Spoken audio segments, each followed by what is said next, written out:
Homegrown heroes. We football fans absolutely love them. They grow up on our doorstep, hopefully in the shadow of the county ground.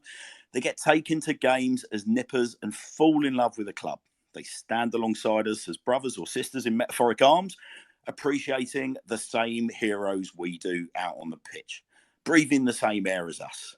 Very occasionally, these folk go on to join the actual club, a dream that every one of us will at some point in our fandom have had, whether it be scoring or saving goals, agreeing major sponsorship deals, hosting fellow fans in hospitality, or coaching and picking the team. Getting your opportunity to apply yourself at Swindon Town Football Club is a moment for every Swindon Town fan to be proud of if they got the chance. Well, tonight's guest has enjoyed an altogether mercurial route to his current position as Director of Football of Swindon Town Women's Football Club, newly appointed. And I'm delighted he's joining us tonight to discuss it. Ladies and gentlemen, esteemed guests, I give you Thomas W. Hartley. How are we, Tom? Hi, Mark. Mercurial. What a word. I've never had such an introduction. Thank you. Well, like I say, some people get a route into our football club, Tom. Your route has been somewhat spectacular, if a little unorthodox, it might be said, particularly at the beginning. Yeah, it has been a journey, that's for sure. There's been a few different roles with the club over the years, that's for sure. Yeah, and we look forward to getting into those with you, Tom. But before we crack on with that, I'll introduce you to my co-host tonight on the Sir Tom Broadbent Lounge, Tom. First up is Joe. Good evening, Joe. How are you? Good evening, mate. How's things? Yeah, not so bad, mate. Full of head cold, if truth be known, but dosed up to the max and full of water as well. So that'll have to do me. Chris, good evening. How are you, buddy? Yeah, not too bad. It looks like you've got wired last week. Yeah, a little bit like that, mate.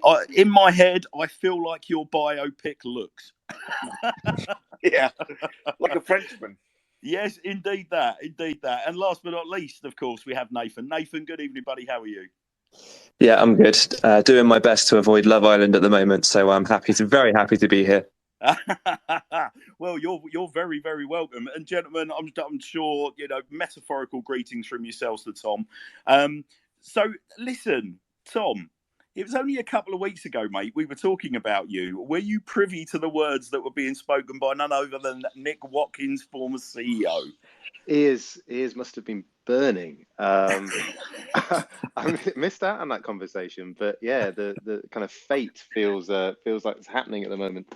Yeah, absolutely. Well, again, we'll get on to the story specific. In fact, you'll probably tell us it yourself in your own terms. But I thought we'd start off right at the beginning with you, Tom. So clearly, a lifetime as a Swindon Town fan. So cast your mind right the way back as far as you possibly can. What's your earliest memory of following Swindon Town Football Club? Great question. Well, do you know what? I tell everybody that my first game was going to see Swindon Leicester 93 playoff final, that kind of infamous afternoon where we get promoted up to the Premier League. Oh, what a way to start, Tom. I know, but that's a bit of a fib. That wasn't my first game. The first game, and I don't know if any of your listeners might remember this, it was that season, and from my vague recollection, it was a mid-season friendly against Sporting Lisbon. And remember it well. Luis Figo and all. Yeah, and Bobby Robson was their manager. Now, I'm ashamed to say that at the time, 7.5 years old, I didn't really know who Bobby Robson was. But my dad, who was with me, certainly did, and was kind of that kind of dad thing where he had two-hand push in my back to go and get his autograph. And I kind of stumbled up to him with my program and kind of just like flung it in his direction. And he kind of said, son, you can't sign an autograph without a pen, and you can't play football without a football. Now, infamous words. I mean, to this day, I mean, it makes sense. I don't know how meaningful they are, but I'll always remember that. I once had a race with Bobby Robson, although I don't think he was particularly impressed with it, up the stairs of the of a central London hotel just before the PFA Awards, Tom, believe it or not. And I didn't realise how rude and patronising I was being when I realised I was walking alongside Sir Bobby. And I just sort of turned to my left and said, race you to the top. And he didn't take kindly to that. I got a proper grunt, and I was like, yeah, probably a little bit disrespectful saying that to an aging former England manager that's pretty much done everything in life I could only dream of doing. But do you know what? I remember the game, Tom, but I don't remember the result. I mean, there is a wonderful historic picture of Glenn Hoddle and Bobby Robson pitch side of that game. Is there a chance that you might have just been a little bit out of shot? Yeah, I don't think I'm in the background of that one somewhere. No. What I do remember from the game, though, I don't remember the score. I do recall we let in a lot of goals and the county ground was quite quiet. And wanting to kind of get into the swing of things, I remember bellowing, "Come on, you Reds," at the top of my voice to like the looks of people around me in the Arkle stand. Like, how dare he shout out when we're losing so badly? Well, that was a precursor of things to come, no doubt, when it comes to cheerleadering crowds, Tom. And again, I think we'll come on to that. So if you think about sort of like history as a Town fan, Tom, who would have been who do you regard as your favourite players? Whether that just be sort of, just starry-eyed sort of superstars, or obviously with your coaching eye, I guess you look at football for a slightly different lens. But who are your Town heroes? Well, there's one name that's top of the list, and without a shadow of a doubt, Jan Agerfjortov was just the living legend for me. I remember being so upset the day he left. But yeah, I was mascot when I was 10, I think. Yeah, it was my 10th birthday. And I remember meeting Jan and like he scored in the game. Oh, it's phenomenal. Like he was just so good. And I wish he'd started scoring sooner during that season, because you never know, if maybe things might have been different in the Premier League if Jan would have found form prior to Christmas. So he's a standout. He'll always kind of live long in the memory. Glenn Hoddle to an extent, but I didn't really see him play that much. It was more his legacy that he left at the club was something that I'll always remember. But with that game at Wembley, and again, like I'm sure lots of people listening will remember, I think it was Moncur who kind of had that cheeky little back heel on the edge of the area, and then Hoddle's strike into the bottom corner to open the scoring just before half time against Leicester.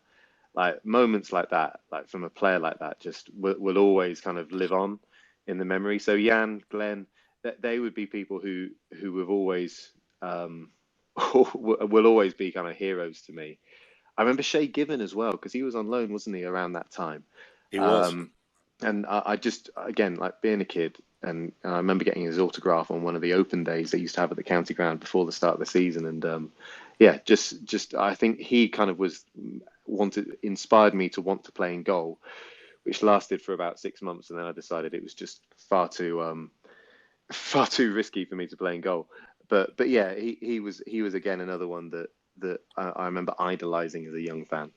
Yeah, I think it was quite clear to any sort of right-minded Swindon fan that Shay Given was going to be was marked for superstardom. As early as his Celtic days, sort of certainly speaking as a goalkeeper, he was somebody that was being sort of spoken about as this kid is going to be outstanding. And obviously went on an incredible career after keeping a ridiculous number of clean sheets for us as well, it might be added. What about so managers, Tom? I mean, at that time, obviously you've already mentioned Glenn. But at that time, were there, sort of moving sort of forward? Who over time has caught your eye in the dugout? I don't know if this is for the right reasons or the wrong reasons, to be totally honest. I think there's been a few managers over the years who have certainly caught my eye because of the passion that they demonstrated for their role as head coach. Steve McMahon was certainly one of those, and like that dying breed of kind of player manager as well. I remember, I think he got sent off in a few of the games that he played in. And it was around about the time when I was starting to be a ball boy at the club. So I got a bit closer to it, and just that kind of just outside the changing room smell of deep heat and kind of some loud Scouse voice kind of swearing and effing and blinding at the players. So wouldn't necessarily say it was for all the right reasons, but he sticks in the mind. As the years have gone on, I was thinking about this earlier, actually. I used to be able to reel off all the Town managers, like one after the other. I struggle now. I really do. I feel like there've been so many recently. Paolo Di Canio was just like this wave of energy. I remember Nick Watkins saying something along the lines of that his management style was management by hand grenade, which I thought was a great way to put it. But I felt like as a supporter and like taking off my coaching hat and all the other kind of lenses being involved with Swindon, I did enjoy like just his passion and how he would kind of look like he would do anything for that team and that club. And look, let's face it, some of the stuff that Paolo probably did wasn't that helpful, but I think he gave us a season and a half that will always be remembered by town fans as being eventful. Yeah, I think you're right, Tom. I mean, at the end of the day, it's one of those situations where he I guess would argue as a coach that it's his job to kind of push for the absolute best he can for his team, and if that meant constantly pushing for more funds for better players, so be it. Rightly or wrongly, there should be people that are able to say no and keep him in check. I think. There is also, we have this discussion quite regularly when we discuss Paolo.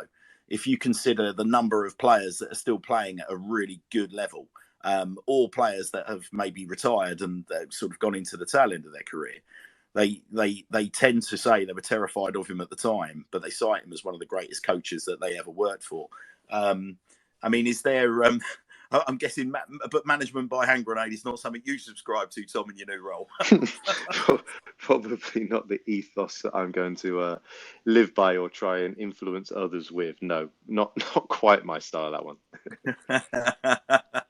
So how about, are there any, I mean, you mentioned the Glenn Hoddle goal at Wembley, Tom. Were there any other goals that sort of, whether it be really early ones that stick in your mind, that you remember, sort of absolute rip snorters or otherwise? Two come to mind immediately, and if I've thought about this for a day, I'd probably have a longer list. I'll go back to Wembley and that game, and Craig Maskell. I think it was the second goal that Craig Maskell scored. Correct. And it was the sound more than the finish, how it just this crisp crack off the back post when the ball struck it. I remember it vividly. When you watch it back on TV, you can hear it. There was something really magnetic about that. So that goal and that moment was special. And in the Premier League as well, home to Man United when we drew 2-2. I think we were the only team that season to put 4 goals past Man United. And Luke Nyholt, it took a deflection, and you can see it on the replays. But in the moment, at the time, like that fizz of a shot from just outside of the penalty area, which kind of went up and quite central and just went past Schmeichel. That was what a goal. And a proper old school sort of, I don't know how you describe that hand motion, but it sort of seemed to go with Luke's hair.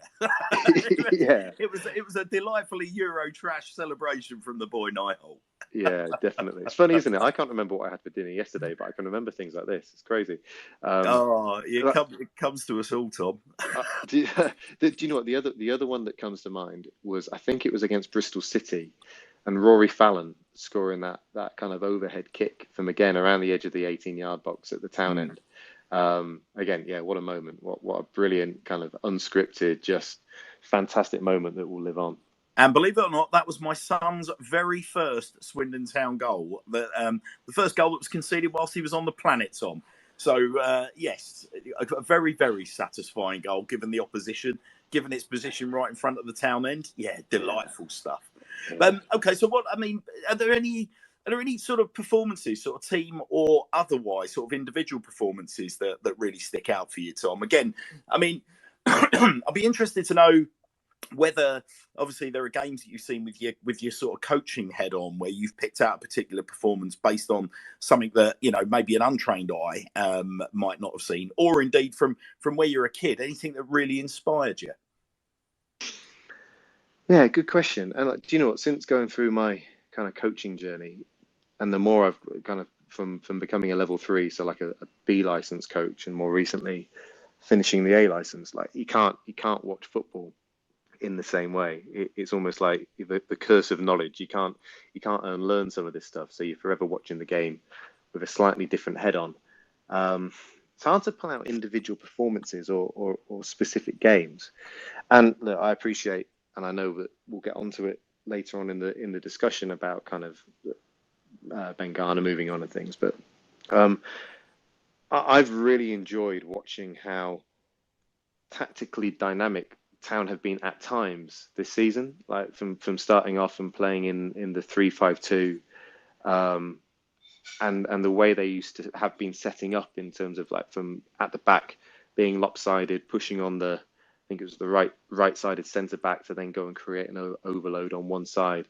And then how when we switched into a 4-3-3 later in the season, just like how we were able to like really exploit with the pace of McCurdy and Barry. I just thought there was something brilliant about getting the best out of your playing squad and getting the best out of your players, and also being open to saying, well, do you know what? We set out that 3-5-2 in this shape and this formation was our game model and our style for the season, being open to saying, well, we think there's a better way, and adapting through. I don't necessarily think every coach would do that, because there's a bit of kind of like, well, no, this is my idea, this is my plan, I don't want to change and move away from it. So I know we haven't had the result we wanted at the end of the season, and I think people will probably have mixed feelings about like some of the performances the Town team have had this season. But I just thought some of the movement across the midfield three, the way that they use the wings, there's been moments which I think have just looked brilliant. And reflecting back, I mean, football in League Two is so different now to what it was 10, 15 years ago. The standard is just exponentially higher. So I think like it's hard actually when you look at where Swindon are in terms of the league structure and the pyramid and where we finish, and you compare on previous seasons. It's really difficult to compare because the standard is just different. The level of player in that league is different, and the standard of coaching is so much better. I think it's that there's been loads of progression, even though some of the outcomes we've been after aren't there at the moment. Yeah, I think you're probably right. I mean, certainly from my perspective, and without meaning to answer my own my own question, I've been absolutely blown away, as I think most Town fans have this season, by the levels of consistency and technical excellence of Louis Reed in particular. And it's been no surprise to me that when young Mr. Reed's been missing from certain games, the kind of plan went out the window a touch. Is he a player that sort of sticks out for you, Tom? Yeah, totally. I think like the way he plays and moves and his awareness of space and then just that the speed of decision making and his adaptability as a player stands out massively. And the potential someone like him has got to just continue to improve with the right coaching and the right level of challenge and being stretched in the right way. He's stood out leaps and bounds throughout the season. And I think again, like it's hard, isn't it, when you've got a team where you've got that kind of balance of players who are on loan, players who are contracted to the club. There's loads of different motivation for being there, and you know that players who stand out now will get interest from other clubs and be tempted off in lots of different directions. But for players like him to be here and for us to have the experience of seeing him be able to do that, I think is awesome, really. Yeah. I think you're right. Well, look, you've seen an awful lot of things, Tom. I'm just going to take you back. Now, it's probably a good thing, Tom, that our show is post Watershed, because we're probably about to, if we're thinking about the school age here, we're about to burst a few bubbles. We're about to ruin a few dreams, and some of our listeners won't be aware of a former role where you really got your teeth in, or rather your beak into the county ground, Tom. Now, it sort of breaks my heart to sort of even open this topic of conversation in many ways. But Tom, would you like to sort of tell us a little bit about the story behind how you kind of made a name for yourself at the county ground? Oh, do I have to? Yeah, I probably do. I do now.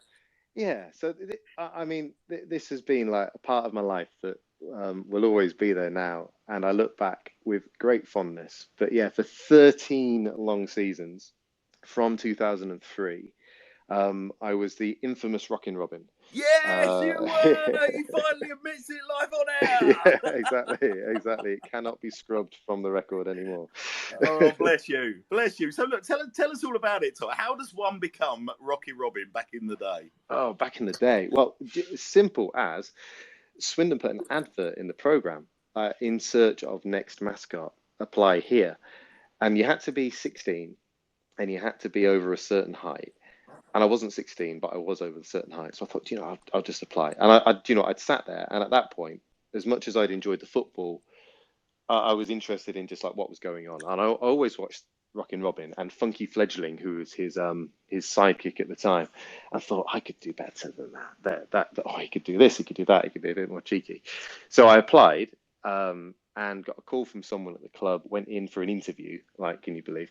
I put on like the smartest clothes I had. Turns out nobody else had registered any interest in the vacant position, and they offered me the role on like a little trial period for a couple of games. And then the rest really feels like history. So it was my first game was at home to Peterborough. I can't remember the exact season. Danny Invincible scored in the game, which I think it kept us up. We had Stoke away in the next game, if that gives people an idea of the season. Yeah. And like Peterborough bought their mascot for the game, and I remember we had a penalty shootout. And one thing I'll always be proud of is, as Rockin' Robin, I've never lost a penalty shootout against another mascot. So if there was an unofficial Guinness World Records for mascot achievements, then that's probably where I should feature. Outstanding. Tom, did you ever take part in the mascot derby? Mascot Grand National, yeah. Do you know what? There were a few variations over the years, but there was a small period of time when it was like big. There would be literally hundreds of mascots come and take part. And the first year I did it, so it was over in Huntingdon in Cambridgeshire. Someone had flown in from Italy, a mascot had flown in from the States. There were Page 3 girls running in it. It was absolutely crazy. And the coverage that race got. So if those of you who are listening don't know, Mascot Grand National, it's a furlong at Huntingdon Racecourse, which is like the final 110 meters with 2-foot high jumps to go over. And like a 2-foot high jump is formidable when you're wearing mascot boots. And yeah, on that first race when I did it, the guy who won it was just in a tracksuit and a Fox's hat or Fox. Come on, a mascot he is not. I know, like, and like so against the spirit, like. Anyway, like it turned out that the guy was an Olympic hurdler. Not that he needed to be an Olympic hurdler to win against a load of blokes dressed up in mascot costumes. But yeah, it was all over the newspapers the next day, and it was all kicking off. And I just remember, oh my God, what strange world have I got myself into here? So Nick Watkins spoke very eloquently about the morning he met you at the end of your garden path, Tom. And I think you were on your way to your interview, and the club were in peril at the time. Do you have any recollections of that bump? Vaguely, yeah. So Nick and I were kind of next door neighbours, or kind of lived across the road from each other, and being kind of 15 years old and diehard Swindon, this was like a massive notch. To be able to come and do this, I felt incredibly proud to be as close to representing the club as I think I ever would be. So yeah, I was very proud to tell Nick about embarking on this journey as the mascot. So Chris, Joe, and Nathan, I'm going to bring you three in just at this stage. Have a little bit of fun. Do you have any recollections, you three gentlemen, of any Rockin' Robin misbehaviour over the years that you hold particularly close to your heart? Well, I live too far away, I think, from generally what I've been to going for home games. So I think it's over to Joe and his lack of moles. Yes. So Moleless Joe, do you have any recollections, Joe, of Rockin' Robin misbehaving over the years? I'm trying to think of a particular moment. Obviously, most games you'd get him over in front of the away fans, giving it the cup in the ears, and just generally trying to wind up some trouble. I'm trying to think of a specific moment, but I'm struggling. Nathan, help me. Was it Rovers or Exeter last season where he clearly it wasn't Tom, but Rockin' Robin was on splendid form, enjoying a goal for the town at the expense of the away fans. There was a cracking photo of it where they're just completely dumbfounded, and he's just standing there cupping the old wings to the ears. Amazing. What a place to be in. What a role to have. What a wind-up merchant. Do you have any stories, Tom? Have you got any tales of interactions with fans home or away that stick into your mind? Oh my God, how long have we got? Well, one of the It's funny, like nobody can remember anything, but I've got 15 things written down on a piece of paper in front of me. One memory that lives long is Brighton away in the playoff semi-final, which was not the best of nights. And it was when Brighton were playing at the old kind of Withdean Stadium, which had the running track around it. And I went out on the pitch in the suit before the game when the players were warming up, as per the status quo, like every week at the county ground.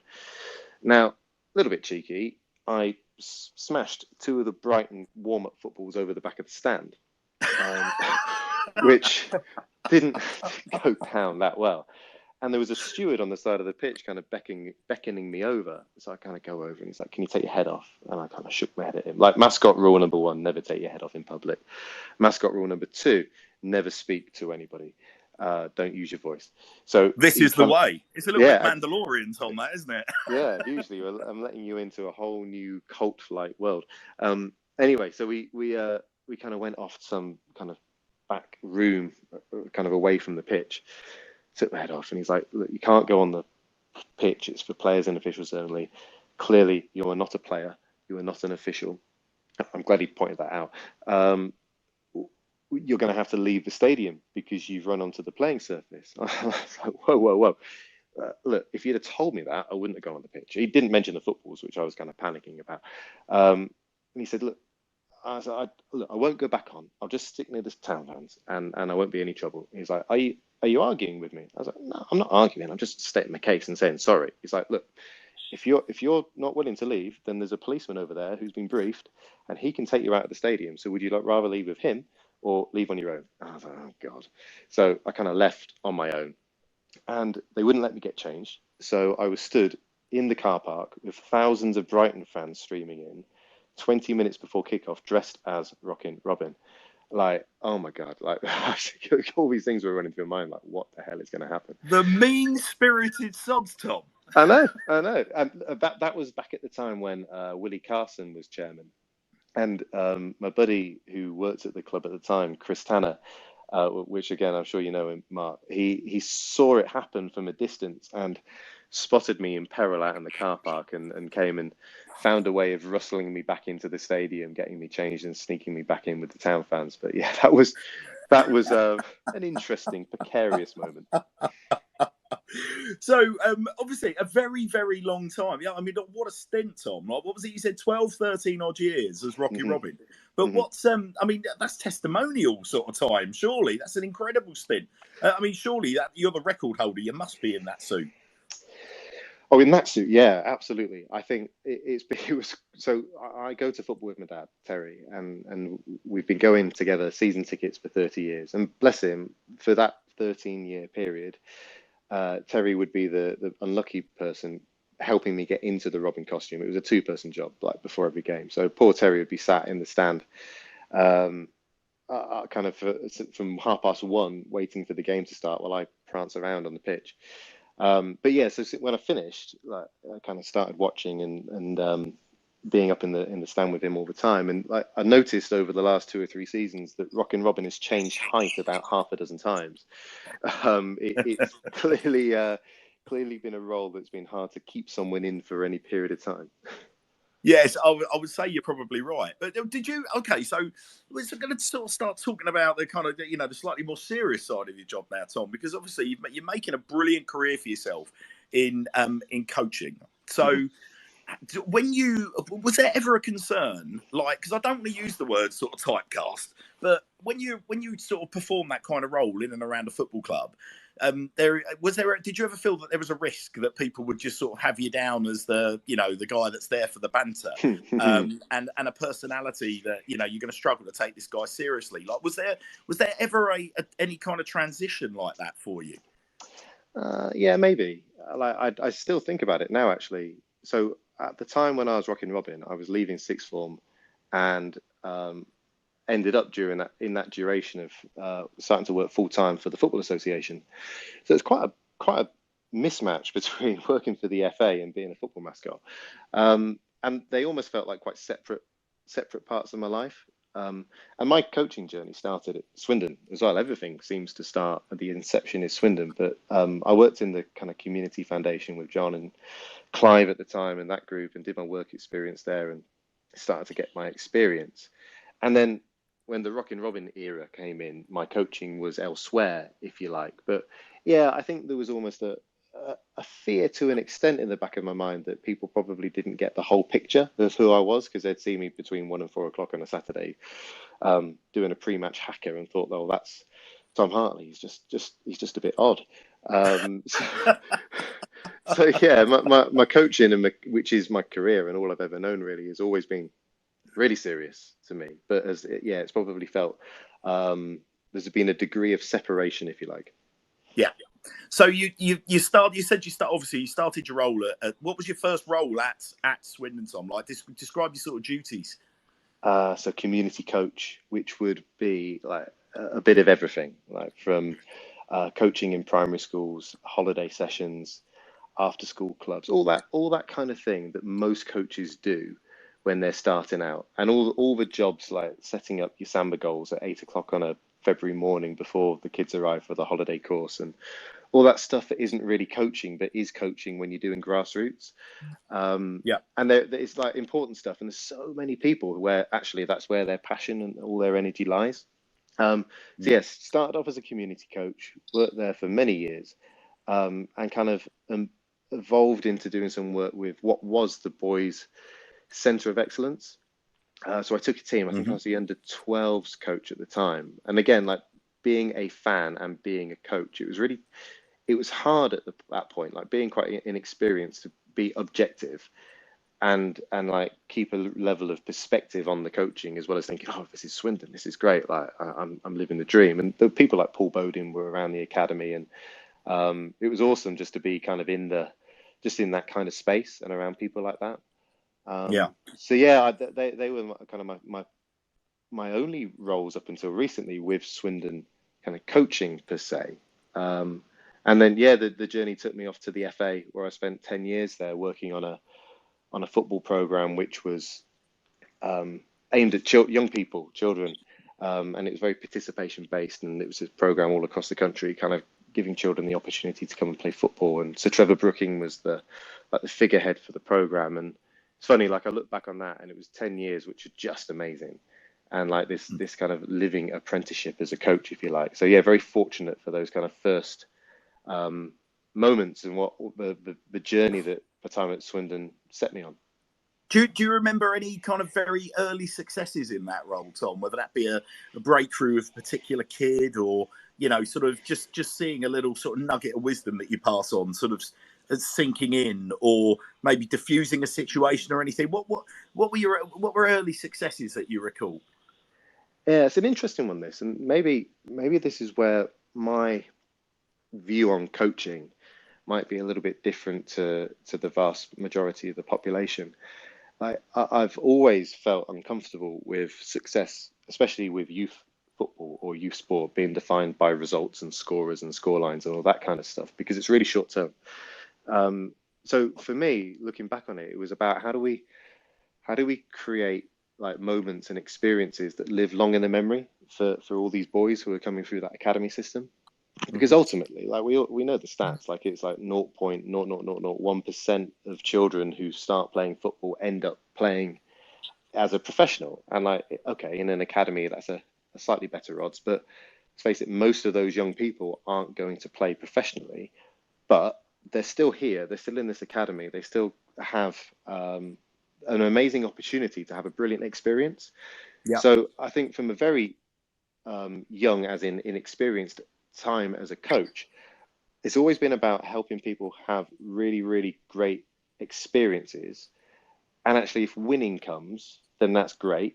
But winning isn't the primary objective. It's just one of many, many things that are important when you're working with young people. Mm-hmm. So when you think back there, Tom, can you recall sort of are there any players from your very early days that have gone on to sort of achieve success in the first team? Like, do you remember any names or faces? I appreciate it was a very long time ago. There's one lad, I can't remember his surname, and he played for the first team a few times. First name was Tom. some of you might be able to remember. He was a ginger-haired lad, and Tom Smith, was it? Tom Smith. Tom Smith, yeah, Tom Smith. That's him. So Tom was in the team I coached way back. So I remember Tom coming through and making his debut for the town. Not that I could remember his name. So he came through, but again, like that just speaks of the amount of young people who come through on that pathway and on that journey. It's really finite. The ones who make it to become professional. So, okay, so we sort of spoke about successes and creating sort of experiences, Tom. What about the kind of flip side? And were there any kind of lessons that maybe you learnt yourself where either you tried something and it didn't work, or you might sort of to classify it as a failure, or was there anything that that happened that was a real sharp learning curve for you back then? If there's anybody listening to this who is a coach who's worked at any level, I'm sure that most people would say that one of the biggest challenges they face are parents. Now, parents are brilliant because actually without all their support and love and kindness, then their kids just wouldn't come. They wouldn't be able to be there. But all that good intention can get in the way of stuff sometimes. And I don't really know what the parents made of me like back then, because I was probably, my behaviors as a coach were maybe a little bit different to what they saw as like what they think they should see. So people draw like these parallels between youth football and the professional game. So they see Jose on the sidelines shouting and screaming at players and thinking, well, if he's doing it there, then our under-12s coach should be doing it down here, which is just nonsense. Like, it's completely different things. And I remember my first game with the academy. I think we were at Swansea, and I was stood on the side and the team were playing. I didn't say much. I was really quiet, and there was an occasional well done and a thumbs up and a smile. And I could hear this kind of this hum of like conversation behind me. Like, he's not interested. He's not very passionate, is he? He's not shouting and screaming and telling them what to do. And I didn't really know how to deal with it, if I'm honest. And I'd classed that bit as like the failure. Like, how do you deal with it? How do you go and like help them see it from a different point of view or a different perspective? Because all they saw as normal was, well, a good coach is someone who stands on the side and is quite loud and demanding of the players verbally. And like, this coach, he's not doing it, so is he any good? So I wish I'd had the confidence or the skill at that point to be able to address it and like turn around and say, actually, there's some reasons why I don't want to shout and scream, and there's other stuff. Actually, if I keep quiet, then it helps them more. Which, as time has gone on, certainly that's evolved for me how I deal with that. But yeah, that would be something I look back on thinking, oh, if only I managed to deal with that differently. I wonder if that would have had an impact on their experience as well as a parent in the academy system. Yeah, but it's also a sort of, I mean, that is a very much a sort of transitioning era as well, Tom, isn't it? I mean, when you think back to the period where you started coaching, there was still a lot of, I don't just want to use this term, well, I will use this term willy-nilly. A lot of people will very lazily point to managers of the ilk or coaches of the ilk of a John Sheridan that are now regarded as being out of time. The guys that are on a touchline just, bawling and whatnot. Often now you hear like, your modern day footballer just won't put up with that style of coaching and management. Would you say that's fair? Oh, yeah. I mean, like, wouldn't accept it in any other kind of walk of life. I mean, so why would football be any different? And it's funny, isn't it? Like, people see football in its own little bubble, but ultimately we're just coaching people, and it's just people trying to help other people get better. And now you look at the top, like two managers who like scream like being modern progressive coaches. Jurgen Klopp, who just, you look at the love, and he uses that word all the time, like the love and the care that he has for his group and the players. And look at what he's like the day after losing a Champions League final, and then celebrating with his team, because actually success is something else. Like, it's bigger than just winning or losing a football match. Yeah. And then like someone like Ancelotti. So there was some pictures of him.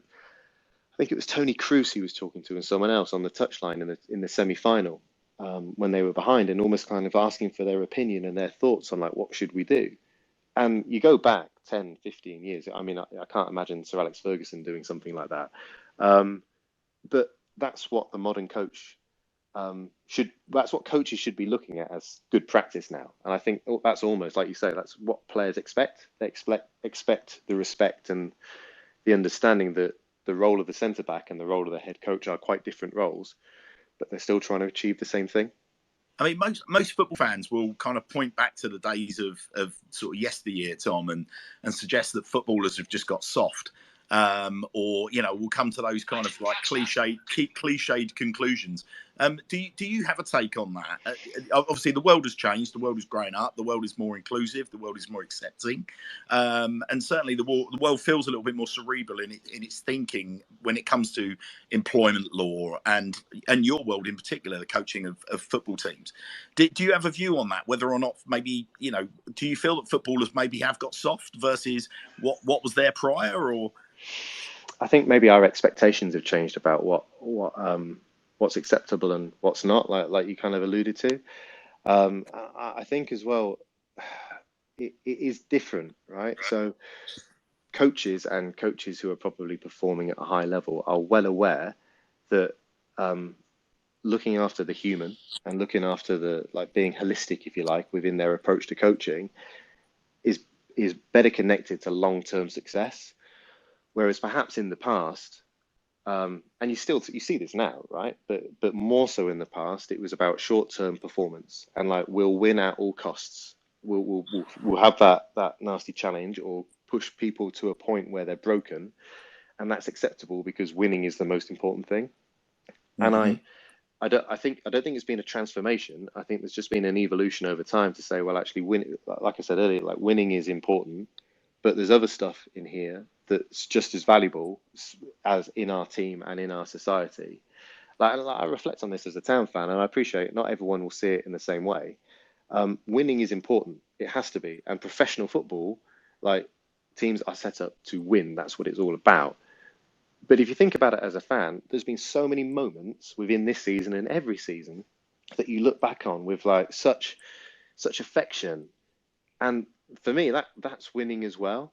Scoring that last minute header, Conroy, wasn't it, against Oldham? That for me was as good a moment as you get as a football fan. So I know I've kind of morphed away from the question a little bit, but I don't think footballers are soft. I think the game they're playing and the world they're in is completely different, and coaches would be out of jobs really quickly if they didn't recognise that. I think that the Conroy goal that you've picked out, Tom, is a really, really clever one to pick out because it was symbolic in so many ways in relation to the things that you've been talking about here, with coaching. Ironically, it was a little bit of an up and at goal, wasn't it? Big set piece, right to the back post. But yet at the same time, you're talking about a centre-back that's been criticised for aerial ability or not being tough enough in the tackle, particularly in his early days. That was ostracised by a manager that was known for his slightly outdated, for want of a better word, tactics. scoring a goal that manager probably would have applauded, and then celebrating in a way that kind of essentially, in many ways, sort of, signalled the end to any success that said manager may have enjoyed this season. It was an interesting goal if you're a romantic like me. Yeah. And I don't think I was alone, Tom, because the county ground exploded that day, didn't it? Yeah, what a moment. Yeah, maybe football has just its way of being able to right the wrongs over a long period of time. Yes, I think you're right. Well, look, Tom. I mean, look, you're a decorated coach now. Talk us through the process of getting your badges, because obviously you've mentioned the badges that you're carrying now. When did that sort of journey start? Was that almost immediate as soon as things kicked off for you at the county ground, or was this sort of something that you decided, right, I've got to go for that, or was it brought on by your employer? It kind of all comes back to some of the stuff we've spoken about already. Again, playoff final 1993, way before any coaching badge, when Swindon were at Wembley that day, the penny dropped for me. I knew whatever I did in life, it had to revolve around football. And maybe I was fortunate to have that clarity, or maybe it just sent me on a path that oh God, am I doing this still? And yeah, I didn't particularly enjoy school, didn't really want to go to university, but loved football and loved coaching and just being out and working with young people and helping them improve in whatever way that was. And I went to kind of did my A levels at a secondary school in Newbury, so just down the road from Swindon. So it was over 3 years, some A levels, and then some football qualifications. And I was on a football course, which was like 50% of the time you were doing the football, 50% of the time you were doing your studying. And it was ace. Like you played a lot, you got lots of experience kind of on the grass. You'd go off and represent the county in the county cup and that type of thing. And I did my level 1 and my level 2 during that 3-year period. And then it was almost like, well, where do I go next? And I did the B license quite quickly after that, around about 2006. But then got to a point of thinking, well, I don't want to just rush from qualification to qualification, because all the learning takes place, all the experience is when you're doing stuff and applying it and the experiences. So I finished my B license in 2006 and finished my A license about 4 weeks ago. So there was a big gap in that time where there was some other stuff in terms of formal learning and qualifications around youth coaching on the way. But those big blocks around those UEFA courses, it's taken a bit of time. And I think for me, actually, like with anything, if for that learning to really happen, there's no rush to it, and going off and trying things and making loads of mistakes and learning and reflecting along the way has probably made me a more rounded coach on the journey. And yeah. In my day job, like, I work for an organization called UK Coaching. So we do stuff working with all of the Olympic sports. And my job is to work one-to-one with coaches who are working with athletes who are on a trajectory to a future Olympic Games. But when I came to UK Coaching, it was the first role I'd had, which wasn't football. And I thought I knew coaching. And like all of a sudden, when you take that step to that different level and you're looking at sport and coaching in a broader way, like all of a sudden, the more you know, the more you realize you don't know. So the qualification journey has been important because, well, they unlock doors, and the A license is probably, well, it's one of the most renowned football qualifications that there is on the planet. But it's not like the be all and end all of learning in coaching. It's a gateway, I think, to kind of other stuff. Yeah, I mean, as you know, I've got two kids at the moment, Tom, that are sort of on the cusp of disappearing off to university, and you know, one of them is absolutely hell bent on going, and the other one is like, you know, a little bit indifferent. And you know, as I keep on saying, would you say it's the same kind of message I'm giving them, Tom? That, you know, as you say, it's a passport, really. It's a stamp in the book. You know, it's not something that's going to get you where you want to get to, but it will certainly get you a seat at the table to at least have the conversation. Yeah, absolutely. And I think the way that it works, I guess the structure of the way it works in football is if you want to coach in an academy and the way it's going there, if you want to coach in an academy or you want to be a head of coaching or an academy manager, then the A license is your kind of essential criteria to be able to come to that. So unless you get to that point, the door does remain quite firmly locked, and there's probably lots of reasons for that. But I think the thing I've always kind of advocated and wrestled with, if you can still be a high performing coach and be a level 2 coach working with the Stratton under 10s, I don't know if Stratton's under 10s manager's listening, and I hope he's a very good coach if he is. But you can still be high performing at all these different levels. You don't have just being a coach at the highest level doesn't necessarily make you a better coach than someone else. And the qualifications, yeah, they just unlock doors and probably create some different opportunities. Is there snobbery, Tom? Because I certainly cast my mind back to when I was a kid, sort of growing up in very urban southeast London, and I was coached by a guy that is absolutely legendary in those parts.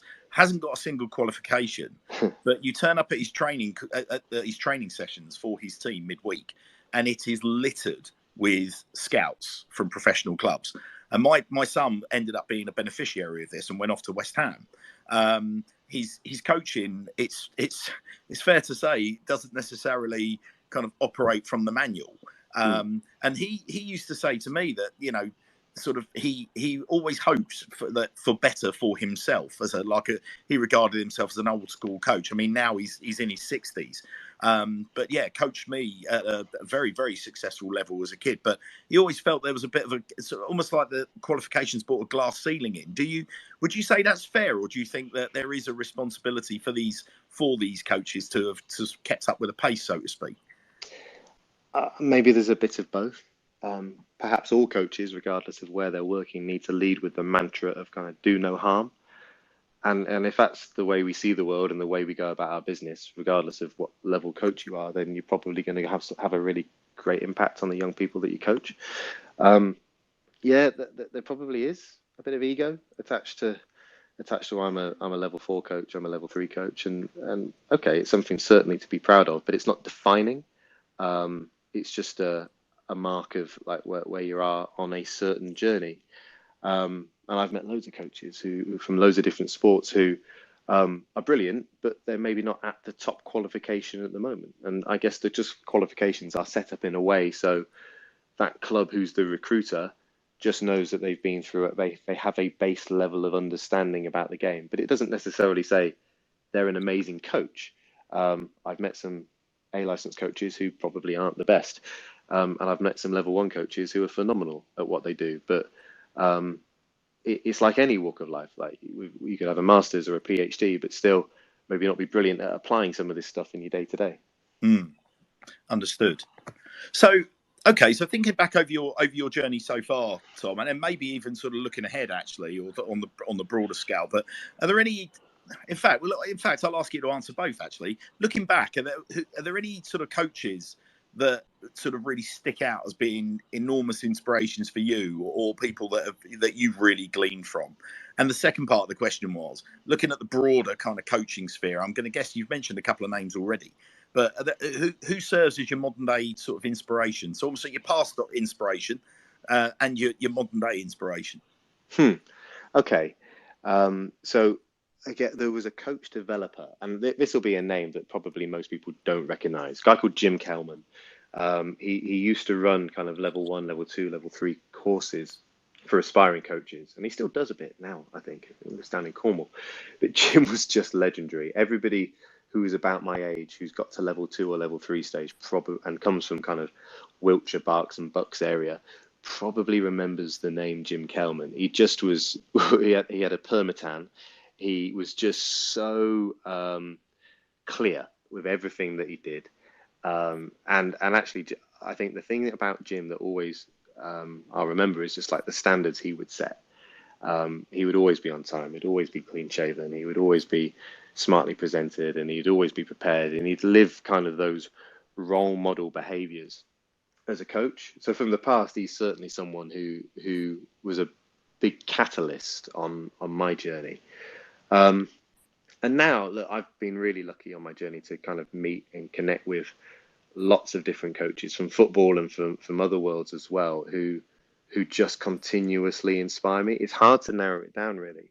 In the football world, again, like any youth coaches listening will know this name. So there's a chap called Peter Sturges, who is the FA's lead for what they call the foundation phase, so working with 5 to 11 players. And Pete has always been ahead of the curve. Like he's so progressive. Everything he does is backed up by research and insight, which is probably a rarity in a lot of coaching. That he looks at like the evidence first before going and trying things out on the field. And like you watch him coach, and Pete's, I don't know how old Pete is. I don't want to say now in case I offend him. He's an older chap, and he's kind of like everybody wants him as a granddad.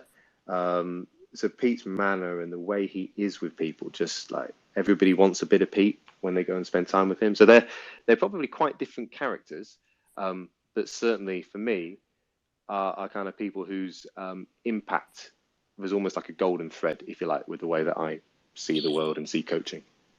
Yeah, okay. 2 names that I'm not aware of, but 2 names that, yeah, as you say, any coach that's listening to this hopefully will be. What do you think has given those individuals' qualities, Tom? Do you have those roles where they're just content doing their roles, doing their jobs? Because at the moment, there's a big debate around the Swindon Town manager's position, and there's always comments around like under 20. you know, some of the problems that Ben Garner had, for example, this season was, but people would very quickly and very kind of glibly point to the fact that here's an under-23s coach. You know, this isn't somebody that is actually set up to manage a first team. Do you think, you know, has football missed a trick by not encouraging guys like that you've mentioned that are so well regarded up into the pro game running teams? Or do you just feel that, you know, is there anything that was blocking that? Is it their own ambition, or is it football per se? It's not linear, like, at all. It's certainly not linear. And I think what I mean by that is someone like Pete, who's kind of this specialist in working with young people and young children, and football is almost the vehicle in many respects for loads of other stuff. He's fantastic at that. And his skills wouldn't necessarily have the same level of impact working with a senior men's team. And I think it's just very domain specific. There isn't like a clear pathway from you're a coach at this level and then there's a straight line progression. I mean, like within my last coaching role with a team I won't mention until you do. I won't say their name live on your podcast. We know where you're going with that. But like, I was assistant manager like for 2 years with the women's team over in Oxford United. Oh no, I know. How many people have just come off the call? It's like everyone's disappeared. So I was there for 2 years. The role of, I was kind of like naive to this, I suppose, to an extent when I came in, but the role of the assistant manager is so different to the role of the head coach. They do different things. Their job looks completely different. Success for them is probably similar, but different stuff. So even within a first team coaching team, you've got really clear and different types of skills and qualities that mean that you'll get different types of people in those roles. And some of those kind of partnerships work and some of them don't, and they don't last as long. And I think the same goes for working at different stages of the pathway. There isn't that kind of direct route from working with young kids to the senior team. And do you know what? I think historically, the mantra has been, well, let's put our best and our most experienced coaches with the older players, and let's put the young coaches who are kind of cutting their teeth with the younger players. And in a way, that's kind of counterintuitive, because ultimately you want your experts and your best coaches and the ones who really know stuff to work with those young players who you can have more time with and help them kind of develop and grow in the right way. So it's about having like the right level of expertise at all the different points of the pathway. It's a very interesting sort of debate, this, Tom, because you've just got me reflecting on the various assistant managers we've had at Swindon Town over the years, who have been given the opportunity to sort of step up and take the main reins, if you will. I mean, names that immediately spring to mind would be the likes of John Gorman, for example, who, like, you know, universally popular. You know, after his stint, you won't find anyone in football with a bad word to say about John Gorman. And there were so many reasons why maybe it's, you know, the things that happened to Swindon Town in the Premier League didn't go back to John Gorman as a managerial failure per se. But, you know, another name that springs to mind would be Luke Williams. You know, 2015, successful side, got to Wembley, was given the chance thereafter to run the side, and went from, you know, somebody that had been given a 3-4 year contract to somebody that was being sort of derided as just, you know, quite frankly, not up to the manager's job. And then Tim Sherwood essentially humiliates him on the touchline, you know, by coming sort of just stepping down, and sort of many fans saw him riding roughshod. So, yeah, it's an interesting one. Do you? I mean, I'm guessing Noel Hunt was an interesting one for me, Tom. I don't know if you had an opinion on Noel Hunt, but when we lost Richie Wellens, obviously we lost Noel Hunt as well. But you know, lots of people were of the opinion that, you know, Noel Hunt should have been given an opportunity, because there should be like a progression plan where, yeah, essentially almost like one falls off the production line, and then the next one's in line to sort of like take over. But from what you're saying, like, it's, you know, it's that sort of like a path that you tread with caution. Yeah, it's a tough one. And like maybe there's lots of assistant managers who, if that first team head coach role came along, maybe if they were really honest, some of them just don't want it, because they've seen it from a slightly different perspective over the last season or two, and they see everything that comes with it. Like, I think we, as a society, we dehumanize coaching and coaches at the top level. And like I don't know, I'm on Twitter. If I look through my timeline and I have one negative comment, I forget the other 15. I zoom in on that, and then imagine amplifying that by 100,000. It's tough. It's really tough being in the spotlight and being the head coach. So I don't necessarily think that every assistant aspires to be a head coach. That might not be for them. Yeah, I think it's a really interesting one. And the succession planning point and thinking about the future, that's something I just wish that perhaps we could have had the opportunity at Swindon to just see over a period of time. And I guess with that constant change and like chaos to an extent of managers coming and going and now like whole coaching teams coming and going, you don't get the opportunity to be able to almost plant the seeds and think about future-proofing your coaching program because change is so immediate. And that's probably why first team senior football is held in a slightly different regard to what coaching looks like earlier in the pathway. If you're in the academy, I'd like to think most progressive academies are thinking about, well, who's our next coach, who's coming through. In the same way they identify players, they should be thinking about identifying future talent and performance coaches. Yeah. I think senior football maybe doesn't make the best use of that sometimes. Maybe a great example of it working well is someone like Mikel Arteta. So he's been an understudy to Pep, but has clear ambition to be a head coach, and they made the right move at the right time. So there's a succession plan to an extent, but it's in a different way. Are there any countries? So thinking outside the UK, because obviously the UK's undergone almost like a coaching revolution, particularly if you think about the England team, the England setup, and the consistencies and how the models changed. Tom, but are there any countries that do you take a view on other countries and leagues that do it well? Because I kind of lazily train my eyes onto the German model. And I look at, for example, Hansi Flick now, manager of the German side. Obviously, we drew with last night.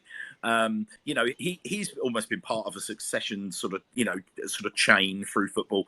I know that if you look at the Bayern Munich model, again, for me, lazily, as somebody that doesn't sort of follows it from afar, there always feels like there's more of a kind of production line of coaches in Germany. Is that fair, or have I maybe missed the point?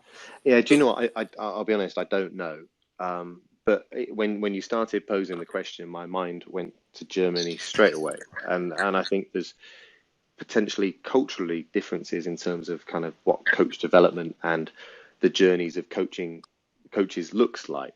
So if there's an ethos, if you like, within the club or within the system that you're able to nurture and spend time and create a space for coaches to learn and grow, then you will get kind of that kind of opportunity for coaches to thrive at a point. We have quite a cutthroat society, I think, when it comes to our opinions of if a football manager is any good or not. You can be out of favour after losing 3 games and then you're the worst manager in the world. However, before that, you were everyone's hero. So I think it's really quite difficult. But yeah, anywhere that is, I guess, just appreciating that success doesn't happen overnight stands a better chance of that longer term vision. That's an interesting one as well, Tom, what you were saying there, because if you look at Italy, there seems to almost be a culture of constantly recycling names. And to a point, we kind of had that, didn't we? If you imagine a team, probably like last year before that, teams towards the end at the bottom of the Premier League that were struggling. As soon as the manager got sacked, it was the same names coming up all the time, and that was not necessarily regarded as a bad thing. But if you look in Italy, you've got, like, for example, Spalletti, the number of jobs that he's had. There is that. They don't tend to burn managers, do they, in other leagues in the way that we do. I mean, as an example, conversation I had earlier today revolved around Michael Carrick and whether or not Michael Carrick would take the gamble to come down to League Two to manage Swindon Town. And the comment that I had was, well, but the problem is, if Michael Carrick takes that job and it doesn't work out for him, then that's going to be very, very hard in England for him to essentially then be given a chance, maybe further up the leagues or at that same level. It significantly affects his reputation. I don't get the sense that it's the same in other countries. We are really quite brutal in that respect, aren't we? Yeah, maybe we don't have as much of a safe to fail space that other countries do, and like being patient with stuff. Well, I mean, look, okay, say in England, right? You go back to, and I only know this anecdotally, but like you go back to when Sir Alex Ferguson started at Manchester United. Like apparently he was on the cusp of losing his job, but they probably gave him just about the right amount of time to be able to demonstrate that he could do the job. I don't know how much patience, and again, the culture's changed, hasn't it, with club owners, and what their expectation is for the investment that they put in is probably a bit different now to what it used to be like. But it's, I guess, the business of football gets in the way of the kind of individual growth of certain coaches, and again, we probably lose that a little bit. We lose the people in the system because we're looking at the results and season by season how the team is doing.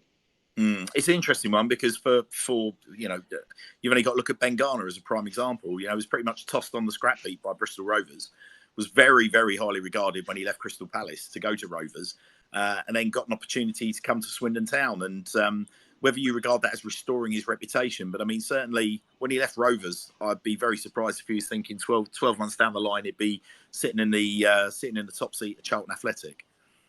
Yeah, it must feel like a roller coaster for people in that position, and I imagine that's back with loads of excitement and adrenaline at times, and at other times it's tough when you're moving your family around the country, and thinking about where's my next job. That can't be easy. Hence going back to why some people just don't want it. Yeah, for real. Okay, well look, I mean, Tom, obviously you've got your badges. And you're now operating in the women's game at a time when the women's game has probably had more media attention than ever before. Certainly, the quality of football that's on display in the women's game is as good as it's ever been. How did your transition work, though, Tom? Because obviously you're saying you've come up through the junior ranks at Swindon, you've done your badges. What was your first opportunity in women's football? So how did you? I don't like to call it a transition because it's the same game, but yet, depending who you speak to, they'll ask you to view it in a different way. So you're gonna certainly take me on a journey of discovery here, Tom. Yeah, I never saw it as a transition. I just saw it as coaching, to be honest. And for me, my first, relationship with coaching in the women's game was when I left the FA and went to Arsenal. So I worked at Arsenal Women for 3 years and looked after their women and girls football program. So this was everything, which kind of encompassed the academy program. So we had like a player development piece, working schools, working clubs to kind of effectively really broaden the player development pathway, and create more opportunities for girls who were late developers or who hadn't been selected because they didn't stand out at a certain point. And personally speaking, and I think different coaches will probably have a different take on it, I've always really enjoyed working with female players. The receptiveness to engage and to learn, like the intent to want to get better, has always kind of emerged for me when working with that. And of course, you see that with boys without a shadow of a doubt. I've just found something kind of quite special about coaching female players that I felt as a coach. It's a space where I can have an impact and make a difference. So yeah, I spent 3 years at Arsenal, which gave me kind of loads of different experiences, and kind of going through that process again of like learning loads of stuff about coaching in general. And do you know what? People make kind of, I think, some false assumptions about coaching boys versus coaching girls, and should we treat the groups differently, or are girls like this and are boys like this? And I must admit, on the whole, I fundamentally oppose that. I kind of say, well, actually, you're just coaching young people, and if you're coaching a boys group or a girls group or a mixed group, well, treating everybody the same, i.e. you treat everybody for who they are, is just like lesson number one in being a good coach. So yeah, there'll be differences perhaps sometimes in group dynamics and how like a group of female players might respond to things or whatever. But ultimately you're working with the same resources, you're working with the same kind of ingredients as a coach. So I've just always really enjoyed that part of the game and felt like it's where I can add value. And I mean, one of the sort of things that I have struggled with the women's game, Tom, is there is almost this feeling, and I was in a conversation with somebody in relation to what the Tom Broadbent Lounge is doing in relation to the coverage of Swindon Town and Swindon Town women's team. And one of the problems that I've got is one of geography. So I have enough trouble. I mean, you and I talked about this off air. I have enough trouble with my journey getting up to Swindon to essentially follow, the men's first team. Essentially a 240-mile round trip is a big commitment to me. And one of the things that, certainly helps in that respect is there's a lot of media coverage that gives me an opportunity, even when I can't attend games, that, I can kind of feel like I can at least plug some gaps. The problem that I had in this conversation was there was almost like an implication that by us, not having a sort of, dedicated, half an hour to talk for me to evangelize around the women's team, that I was in some way, it was almost implied I was being a bit sexist. And that for me really kind of took me back and you sort of stopped me in my tracks, because that's never part of my psyche. And I certainly know it's never part of any of my panel's psyche. It's just a question of if I don't go to games, I haven't really got the expertise to want to come on and talk about it. And I don't also want to necessarily talk about something from a token point of view as well. So if you will, almost like from a media point of view, if you come at it from a fan content perspective, it can feel like a bit of a minefield. Do you ever come across sort of those sort of allegations of sexism in and around the women's game, sort of being banded around or discussed, where maybe you step back and thought that's either justified or indeed that's harsh? And is there any sort of best practice, you think? I'll be honest with you, Mark. I don't think I've seen it a huge amount. And maybe I've just been fortunate in terms of the different environments where I've worked in. I think if we kind of treat it in the kind of the ethos of, well, it's just people playing football, and actually it's at an embryonic stage, the growth of the women's game compared to where the men's game is at. Yeah. Of course, the profile and the conversation at the moment is not the same as what you would see in men's football, right? But it over time, this will grow and this will develop and really thrive. And you can see it, right? You go back 5 years, 10 years, and the profile of women's football has just grown and grown and grown exponentially, and it will continue so. Like, I mean, the Women's Euros are in England this summer, and they've sold more tickets for this competition than any other women's football competition ever. Right? So there's a huge appetite. There's so many young people who are keen and interested. There's I suppose, like, there's different audiences. There'll be people who come to Swindon games who don't want to go and watch the women's team, and that's fine. But I think it's just to say, well, actually, there's an opportunity here for the women's game to have such a great profile, and for more people to find out about it and like come into it with like and enjoy the experience, because it is a bit different to what you might find at men's games. But it's something that I think is fantastic and enjoyable for everyone. I think, Tom, it's, I guess, going back to my point about the journey I have. I mean, even if you are somebody that maybe, let's say, lives in Swindon, you only have so many hours in the day. And, to get, I call it my F-pass, when the family allow me to sort of come down and enjoy my football, on a Saturday. To then, for me to dedicate time, I guess, even in sort of like a more local example, we are requiring people to kind of feel a sense of responsibility and a sense of kind of belonging to another team under our umbrella. I guess in the same way, it was like I've never attended I think maybe that's a lie, actually. I've probably attended 1 or 2 reserve games in my time, but they've always been when I've been staying in Swindon. or, for example, the junior teams. I've never actually attended a junior team game. So for me, it's the same dilemma. Whether it's men or women's football, it's neither here nor there. And the only thing that I would say, not that you're asking for suggestions here, Tom, but if there is any way for people to, consume the other teams at Swindon Town without necessarily needing to get off their backsides and go out, that is something. I mean, I certainly would be interested in consuming, some of our junior teams content, our women's team content. I'll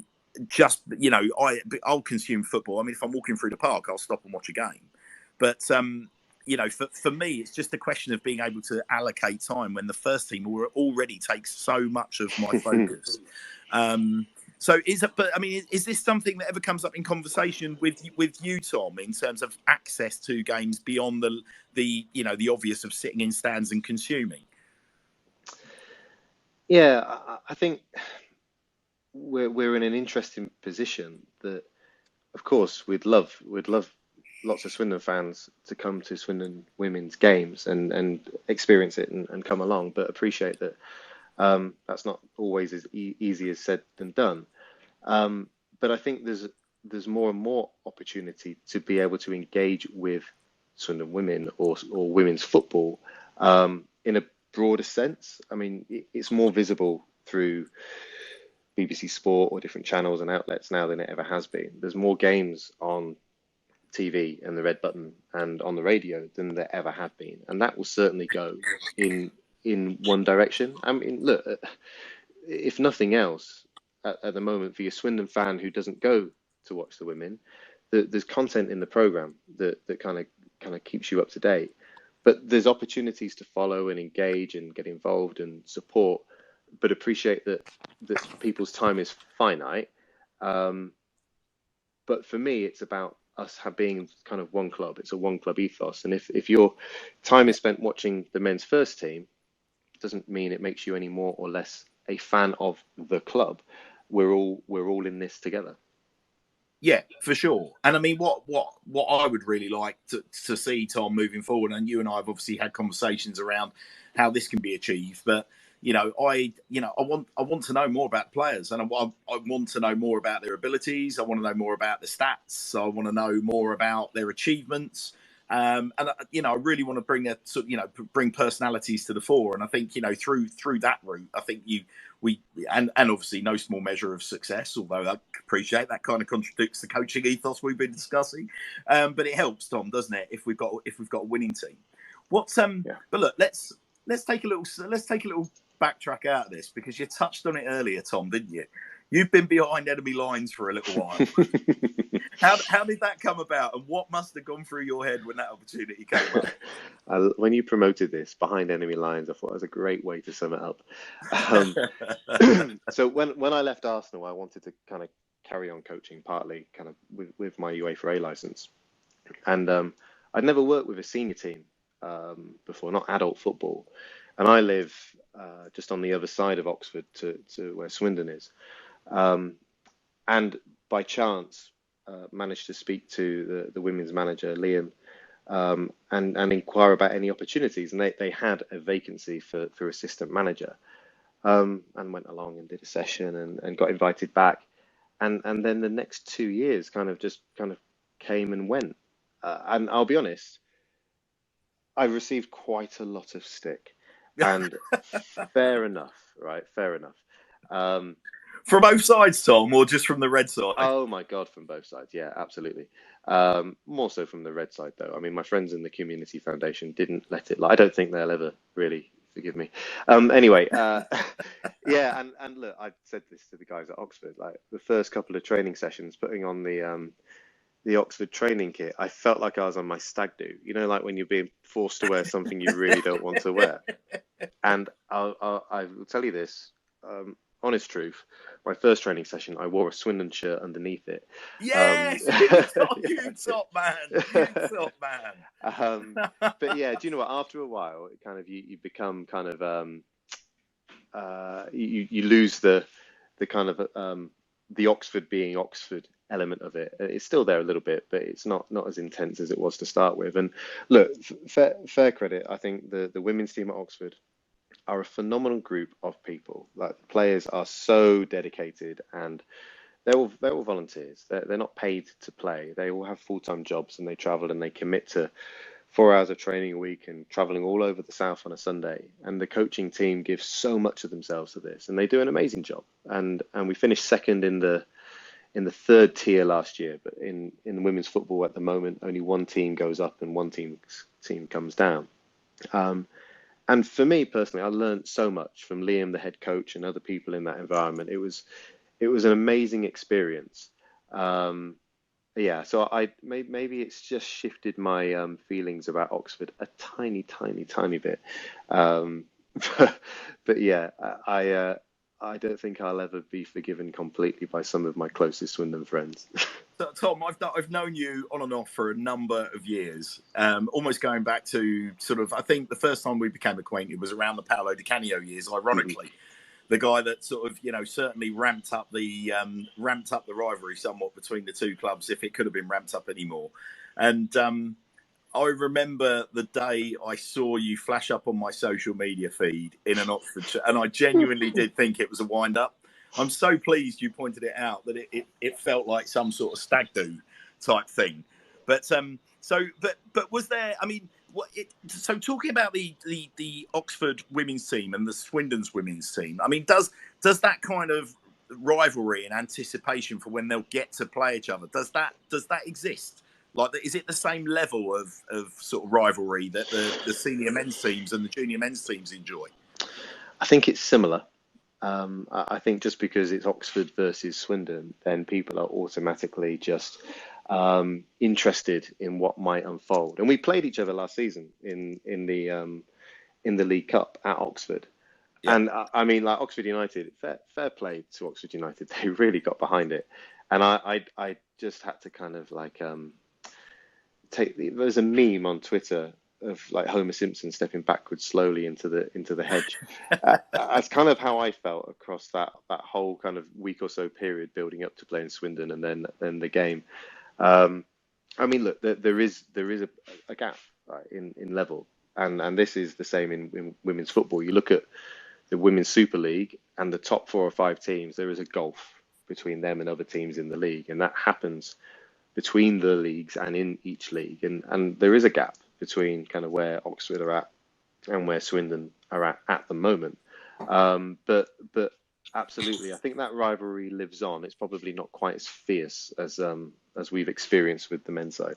Tom, could you give us the equivalent there in terms of, obviously you talk about the gap in standard. If we were to reflect on the sort of like, the EFL, for example, and the Premier League, whereabouts would you kind of, inability wise, place Swindon in its current form versus, say, where Oxford are, or indeed where the top 4 are? Where would you where would we sit?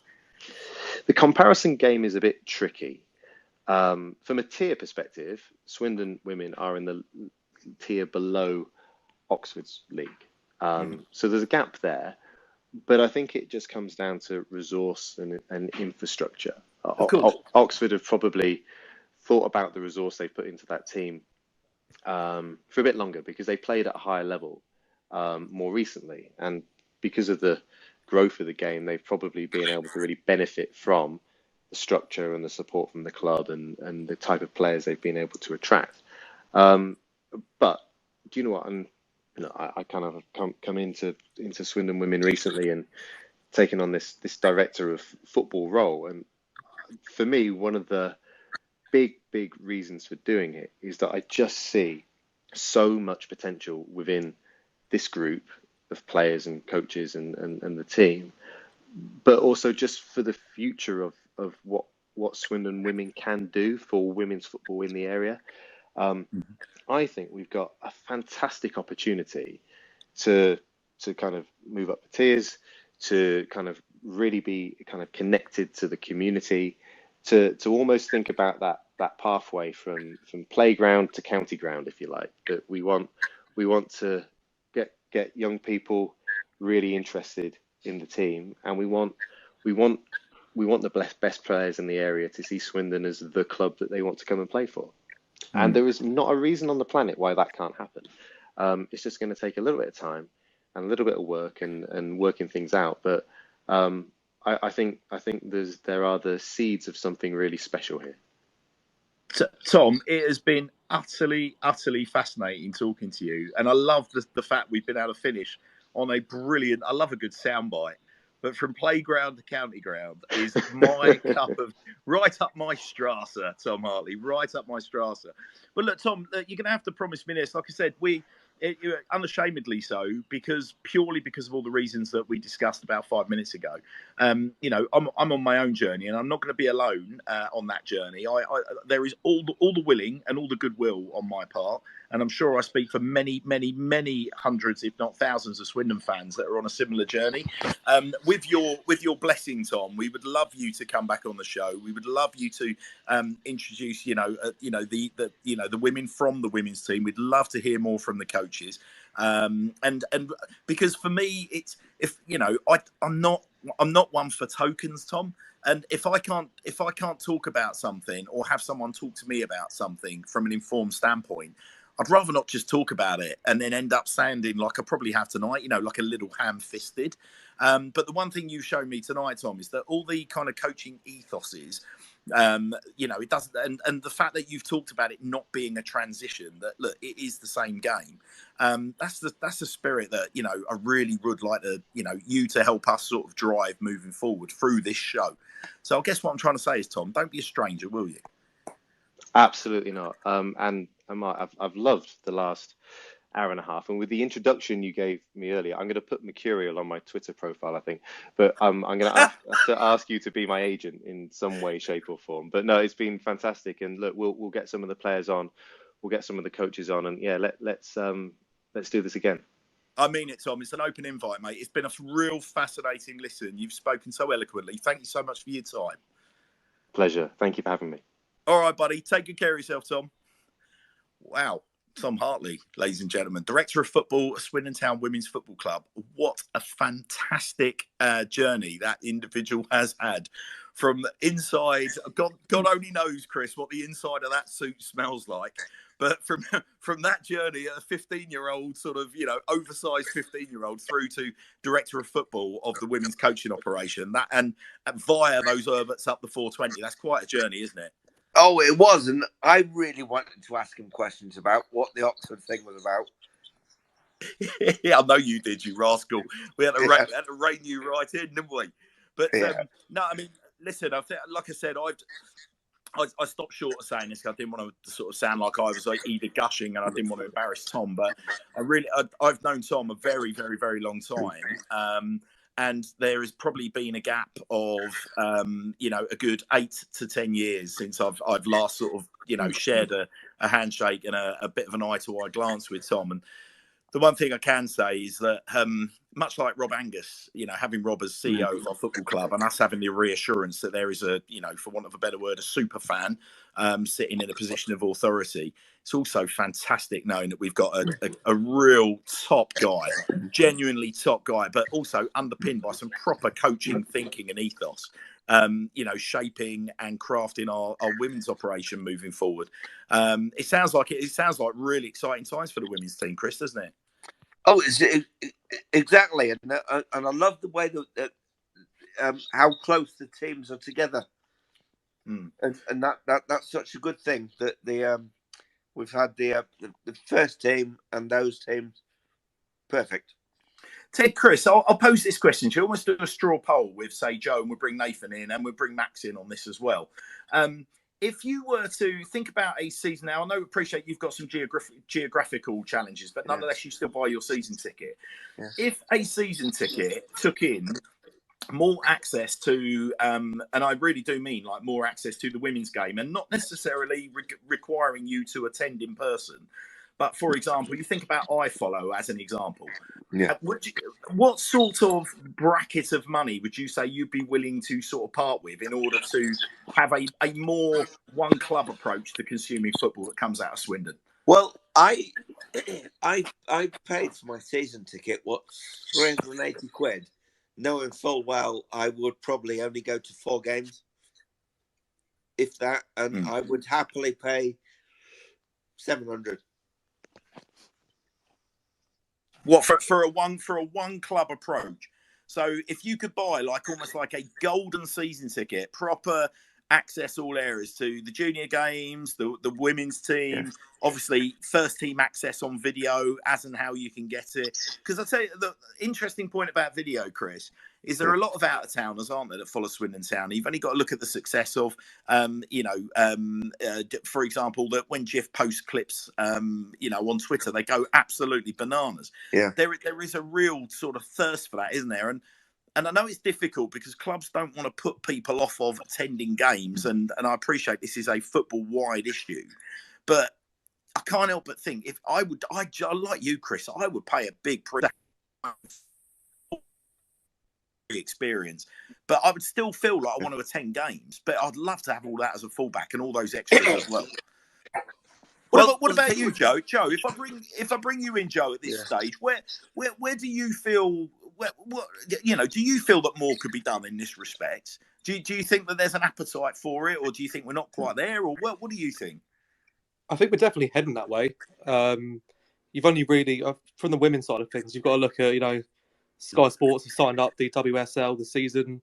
They're getting primetime TV, live coverage of games. It's certainly something that I'd certainly be interested in going to a couple of games maybe next season, even just go and check it out.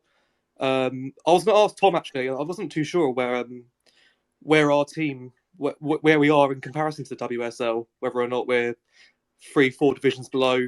I'm not too sure whereabouts we are. But yeah, certainly, I mean, some sort of streaming service would be amazing, wouldn't it? You can watch an under-18s game in the morning on a Saturday, lunchtime, watch the women's team, and then at 3 o'clock, sit down, tune in for the first team.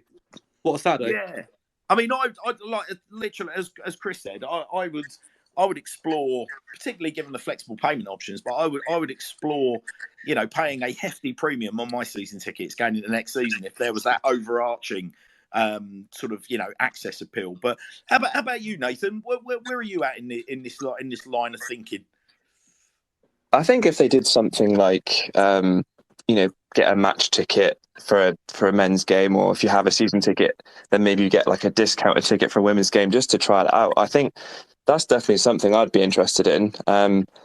As you know, I live in Reading, and the women's team here are in the Super League, and I get stuff through my door. I go out and I see the women's team training like little kids in the park. The women's team here is very active, and it would be great to see something like that in Swindon. But it's definitely something I'd be open to, 100%. Okay, well, the message is loud and clear, Swindon Town. The appetite is there. I think we need some hooks, essentially. Max, I'll keep your powder dry for a bit, because we're going to move into the second half of the show, and obviously it's been since our last show, tumultuous times. You had us on just a week ago, imploring the Swindon Town fan base takes a deep breath, calms itself down. That announcements were afoot. Back then, the news was just breaking that Ben Garner appeared to be heading out to the southeast. And Max, so it seems. But look, let's try and do this in a chronological order, because I think what was very interesting was that clearly, I think whilst people were gearing up for the loss of Ben Garner, I don't think they were necessarily gearing up for the loss of Ben Chorley. And then it happened. What were your thoughts, Max, with Ben Chorley? Well, it was just one of those. It's just, you think, here we go again. It's another sort of hit to the perceived stability within the club. Obviously, it looks like the club have moved swiftly on to solve that with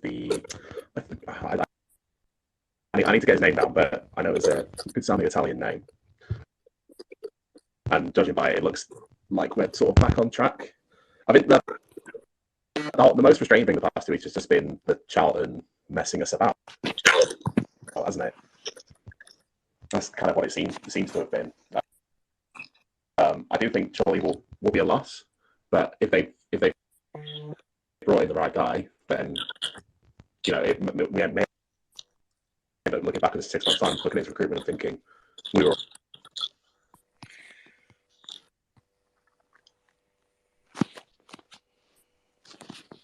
we needed that structure in place, I guess.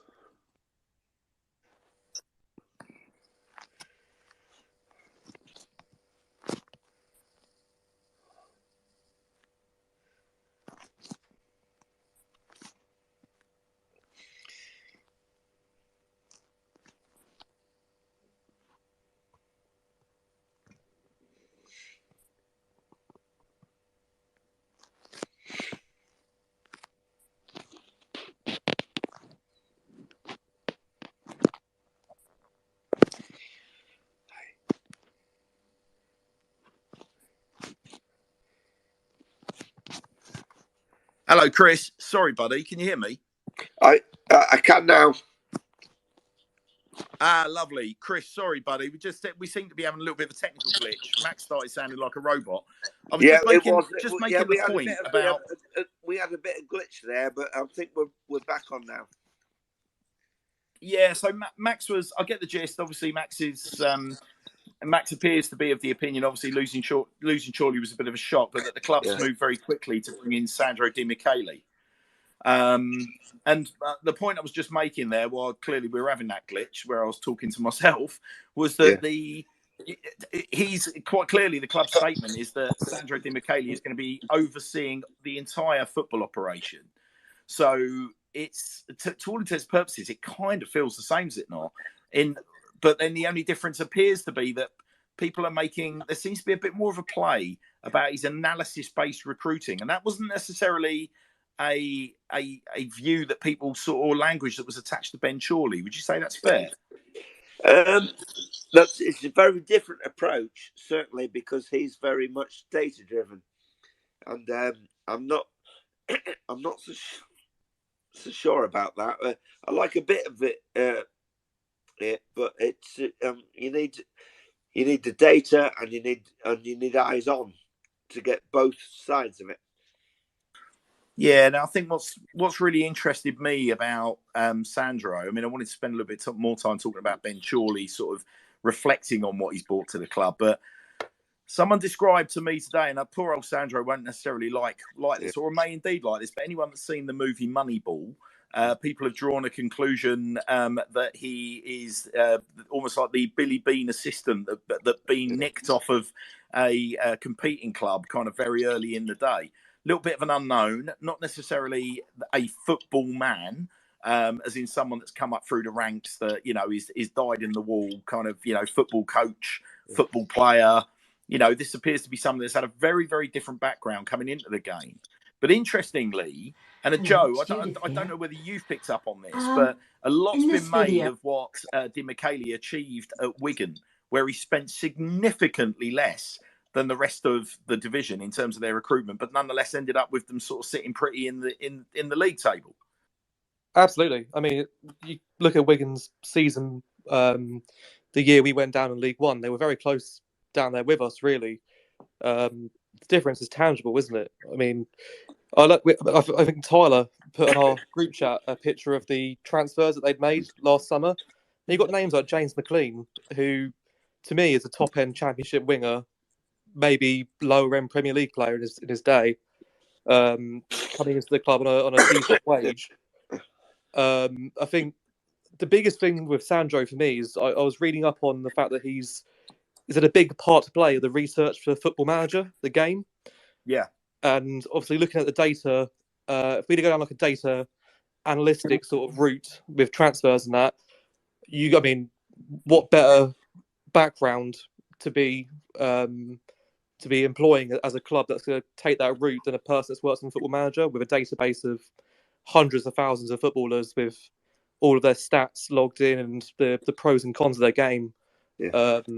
It's really exciting. I think it's going to be, you know, a really exciting time for the club. You look at clubs like Brentford and FC Midtjylland in Denmark went down the same route and they were playing in the Champions League within 3 years. I'm not saying that'll be us, but yeah, it's different, and I can't wait to see where it takes us. Well, Max, I'll bring you back in at this stage because I think we got the gist of what you were saying, but I wanted to spend a little bit more time talking about Ben Chorley. And what was really interesting from my standpoint, when Ben Chorley was first at the football club and things weren't necessarily, you know, sort of, you know, let's just say we weren't necessarily ripping up trees. There were people that I remember having conversations in the Legends Lounge and hearing poor old Ben being described as M25 Ben, and that there were limits to, you know, what Chorley was doing in and around the club. And then when Chorley came back to the club in an elevated role, suddenly, obviously, it sort of coincided with us enjoying, you know, a string of really successful signings. A lot of them were attached to Ben. And the general ethos was that it was Chorley that was underpinning all the success that we were seeing on the pitch. Now, did we actually really know that Max, or was that disparaging in relation to Ben Garner, or do you think probably it's more likely going to be somewhere in between?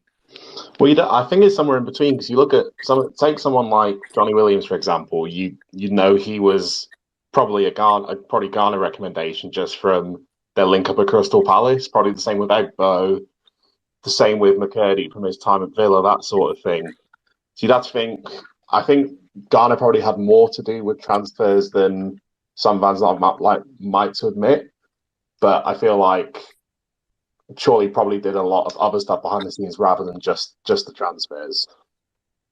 Yeah, for sure. I mean, look, Nathan, from your point of view, I don't know how you feel about this, but obviously Garner leaving. I mean, I certainly use the word, or rather the utterance, meh, today. In that, I'm not being massively disparaging about him, Nathan, but what I couldn't help but sort of like feel that there was a distinct change in the water when Chorley left versus Ben Garner leaving. Chorley seemed to sort of coincide with a massive tailspin, of morale in a downward direction from the Swindon Town sort of certainly Twitterati. Did you get that sense, or again, was that just something that maybe I'd overplayed in my own mind, Nathan? No, I picked up on that too, especially from Twitter and the Town End forum. It was very much like, we were like, well, it's okay, Garner's gone because we've got Chorley, and he was the brains behind it all. And then with him going, you did kind of see a very quick descent into just panic and madness, which is, I'd kind of missed actually. Everything had been a bit normal for the last year or so. Wow. Post Clem taking over, so it'd been a while since our fans had a meltdown. But yeah, there was definitely a real sense of panic amongst the fans. Well, okay, so obviously Ben's gone. I mean, listen, we can sit here and we can sort of deep dive into all the signings and apportion credit or blame, depending on which side of the fence you're on, to those signings across the board. And try and make some form of judgment, but hey, listen, let's move on and try and look to the future. But what I will say, I mean, Chris, before we sort of move on to sort of speculation, the speculation of who could be coming into the hot seat. How do you think Ben Garner will be?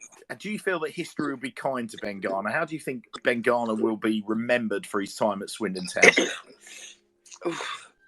Ben Garner's time at Swindon is a tough one for me because of the way that most of the fan base were. They were most of them were against him, and I was probably more pro Garner than most people. And I thought towards the back end of the season, I thought he made the adaptations that got us into the chance of what we did. But yeah, all right. Yeah, I'll take your point. I mean, I talked about this a couple of weeks ago, Chris, where I felt, if I cast my mind back to the Scunthorpe game, and I remember being stood at the cricket ground and talking to friend of the show, Helen Dolman, and I remember saying to her that I can't help but think that this is literally it's win or bust for him today. Yeah. And we were talking about the fact that, look, the tactics have to change. It got to that stage. Now, look, I'm glass half full on most things, but I'd got to a stage where I genuinely felt like he was at breaking point. So, and I mean, he was a little unfortunate in that, but at the same time fortunate, because if you look at the success we have with Mandela Egbo only really signed because we lost Joe Tomlinson. Now, I'm sure there's a counter story about that behind the scenes, but certainly when I think about Egbo signing, it seemed to be the catalyst for that was losing Joe Tomlinson through injury again. And equally, the renaissance of both Matt Bowdery and Dion Conroy seemed to come about because of the injury and then loss of Brendan Cooper. I was going to say that the whole signing about Egbo should be signed about 6 weeks before he was. Yeah, indeed. And the world may have been a different place. Yeah. But I mean, of course, with Egbo, it wasn't just, with Tomlinson, we lost Hunt around that time. And in some ways, we were so light on bodies. I mean, Nathan, I'll take your view on this. Do you feel that some of the success Garner enjoyed with that crazy run of victories towards the end of the season was he was a victim of or a beneficiary, shall I say, of circumstance? Perhaps I can't really say. I do think I would personally give Garner more credit than a lot of people are giving him. When everyone was kind of turning on him, I did think it was a bit premature. But whatever happened, it worked. I can't say for sure if it was Garner or not. I think the fact, before the Forest Green game that McCurdy called out the fans, that Forest Green game, I think the fans won that game because the way we backed them, we just kept the ball out of the net. When Forest Green were attacking. Yeah, possibly, but I personally, I think Garner, he did a good job. I don't think that's in much dispute for me. You can argue about the style of football, but if you give the season its proper context, it's really hard to argue and say he did a good job. I think that's clear to see, and I think that's maybe how he'll be remembered. I think I think Nathan's probably. Go on, Chris. I was going to say, I think Nathan's pretty much nailed it on the head there, because I know a lot of people are anti-Garner, but we didn't have a big squad. Once we hit injuries, it was always going to hit us. And I thought what Garner did with that squad was pretty good. Yeah, we've lived. I think I described it earlier, Chris. I tweeted that again. I use that word. I'm a bit meh. And if you think about over history, I mean, I towards the end of this season, I cast my mind back to season 92, and I remember the 92 season felt very similar to this season, where we were just not. You could see we were just that little bit short, and I feared come the end of the season that if we had a bit of luck go against us, we would probably, and we were doing all right. We had Duncan Shearer hammering in goals left, right, and centre, which was kind of propelling us. Yeah. And then our little twist of luck back then was losing Duncan Shearer. This season was kind of similar in that we lost some of our very important players, but they were low knees. And I even remember going into the Port Vale games thinking, do you know what? At the end of this season, I still feel like it will give us a hell of a springboard into next year. And I genuinely felt that we were set up to just dominate that league next year. And I think that was behind a lot of my disappointment with Garner leaving, because I just felt that we got it to a stage where it next season I fully expected that. It was almost like, so classic Hammerhand style, cutting my sentence off halfway. But here's the thing. I almost expected us to be almost like we'd hit our stride towards the end of the season. We'd found that consistency. We'd struggled to find home and away earlier in the season. It was almost like we'd found that consistency. We'd found that rhythm. Yeah. And I just thought we'll carry that on into next season. And, but look, fundamentally it wasn't to be. But I mean, he was a figure, Chris, that the fans never really started singing his name until the very, very end of the season, did they? Let's be honest. For whatever, what was it about him where he came up? I completely agree with you on this. It's to be honest, Garner didn't have a bad season, but the fans generally just didn't take to him. It's hard to describe, but they just didn't like him. I don't know why and whatnot, but we had that really bad spell in the middle. But apart from that, we really didn't do too bad.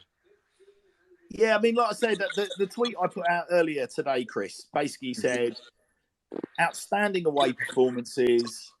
A sterling job with limited resource, but fundamentally, that inconsistency at home really, really killed him. I mean, Joe, do you have a view, Joe, on where you think Ben Garner's come up short in the minds of Swindon Town fans relative to the success he's enjoyed? I feel like it's one of those things, isn't it? I mean, you've got previous managers like Richie Wellens, who was doing stuff in the community, doing bits and bobs around the club, was all over social media praising the fans, and was really intense with keeping that fan relationship with the team. Whereas I think with Ben Garner, the only really interaction you ever had with him with the fans was him clapping the the away end or clapping the county ground at the end of a game. Never really spoke about the fans, in press conferences as much as I can remember, really. It's just maybe that's a symptom of him obviously not managing a first team as much as a Richie Wellens or as a first team manager. He's come through as a coach. Maybe he's not had to deal with that as much as possible. At Bristol Rovers, I mean, he was there during COVID, so there weren't supporters in the ground. I think it's probably the first experience he's had as a manager with supporters in grounds. So I'm sure he'll probably be quite different at Charlton. He might take it as a learn. But yeah, I think it's down to inexperience really of the role. But as Nathan mentioned earlier on, you can't knock him really for what we were expecting at the start of the season to where we finished. Obviously disappointed not to go up in the end, but some of the performances we saw, the cup run, getting into the playoffs, yeah, you can't knock the bloke, I don't think. Well, some thumping victories. I think. I mean, in many ways, Joe, I think because he came in as a bit of an unknown, and everybody knew that he had a background in under-23 coaching. Yeah. I think probably what didn't help him was the sort of perceived ostracising of Anthony Grant, who obviously cult hero at the county ground, was perceived as standing up in our hour of need in the summer. And then that led to conversations maybe lazily later in the season where there were issues with, some of the more senior players. I think there was a comment made by Matt Bowdery on social media about being screwed over in football. And I think those kind of comments very, very quickly and easily get attached to, people like, Ben Garner in circumstances when things aren't going great, right? Because football is well known as being a blame game. I mean, we've heard that from some of our guests, in terms of, sort of living legends of Swindon Town. They've described the various dressing rooms as being a blame game. I think I attached that comment to Paul Caddis. When things are going well, it's great. But when things aren't going well, people attach blame quite quickly, don't they? So I think that there were, I think it was very easy for us to attach conversations about, problems managing senior players versus, the ease of managing younger players. And was that a chink in Ben Garner's armoury? And I think with you go back to Anthony Grant there as well, obviously that stemmed off the back of the Jamaica call-up, didn't it? And I think you look at, obviously, Jojo got called up to Ghana and then never really came back in the team. Obviously, Wardy deserves to keep the gloves, I think, in my opinion. But he didn't put a foot out of line. But even in the past, we've had previous with players going away to international tournaments. I think Luongo, Yasser Kassim, just not being the same player or not coming back into the team. I don't know whether or not there's a sort of a chip on the shoulder mentality when they come back from tournaments, because I think, I've been playing in front of tens of thousands every week, which they now get at the county ground, I'll add. But, I don't know whether or not there's a confidence thing, but obviously Ben Garner didn't like the fact that it seemed that probably more so Granty was on the basis of looking at things, maybe putting a bit more effort into the national team than he would be the club. Obviously, he's of an age where his club career or his football career is towards the end of it, and obviously he's been called up for his country at that ripe old age, so you can't really blame him. But I don't know. I think managing a footballer that's gone into an international scene for the first time, I don't think it's as easy as some would make out. Yeah, I think it's a very, very tough one with Granty, because depending on who you speak to, you'll get sort of, different views on, what he bought at Swindon Town. But I guess my point is, fundamentally, if we're talking about building relationships with the supporters, to ostracise arguably the biggest cult hero in the squad, or be seen to ostracise the biggest cult hero in the squad, was going to be it's another reason to attach negativity to Ben Garner at a time where maybe we were struggling. But I mean, listen, I don't want to put you in too difficult a position here, Steve. But obviously, introduce Steve Hooper, ladies and gentlemen, from the kit room. Hopefully, Steve, you're in a position to say hello and come on. Are you, Steve? Say what you feel you can, and what would be politically correct. We don't want to get you in any bother. But obviously, it's been a tumultuous week, hasn't it, at the county ground? Yeah, a little bit. I mean, I've not been in, so I've not really seen any of it, if I'm honest. Because we're off for a few weeks, obviously, and then back in I think 2 weeks we're going back. Steve, how difficult will it be for you, sort of, because like you say, you're away from the club, everything that you've known, and all the success that was built up last season, and we got to that boiling point, against Port Vale, home and away. We didn't quite make it, and obviously there was the fallout of the game. And I'm sure, like many, you went away thinking, we're going to pick up, and on we go. Did you have any inclination? Was there anything to suggest that what's happened in the last week was going to happen around that time? Did you get any senses?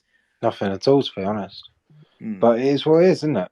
It's football, and as we've said before, people always come and go, and you just crack on and get on with your job, and our job ain't going to change. And hopefully new guys come in, and we create a relationship with them, and then we move forward, and everybody just cracks on with the job. Do you know what I mean?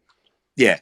And is it? I mean, from your point of view, Steve, like I guess it's like any other workplace, isn't it? When there's a change of leadership, it's just sort of try and get in. Obviously, football's so much more of a compressed environment, though, in terms of time frames, in terms of sort of contact with these people. But I'm guessing it is just, as you say, a question of get the new heads through the door, get introductions done, and make as best an impression on these people as you can. I guess there's not a lot more you can do, is there, really? Well, that's it. And I think pre-seasons are good because obviously when the lads come back, and we'll have everybody in place by then, you'd hope, and then you're with them all day every day for 5 weeks or so before the season starts. So that's probably the best opportunity and the best time that it could happen.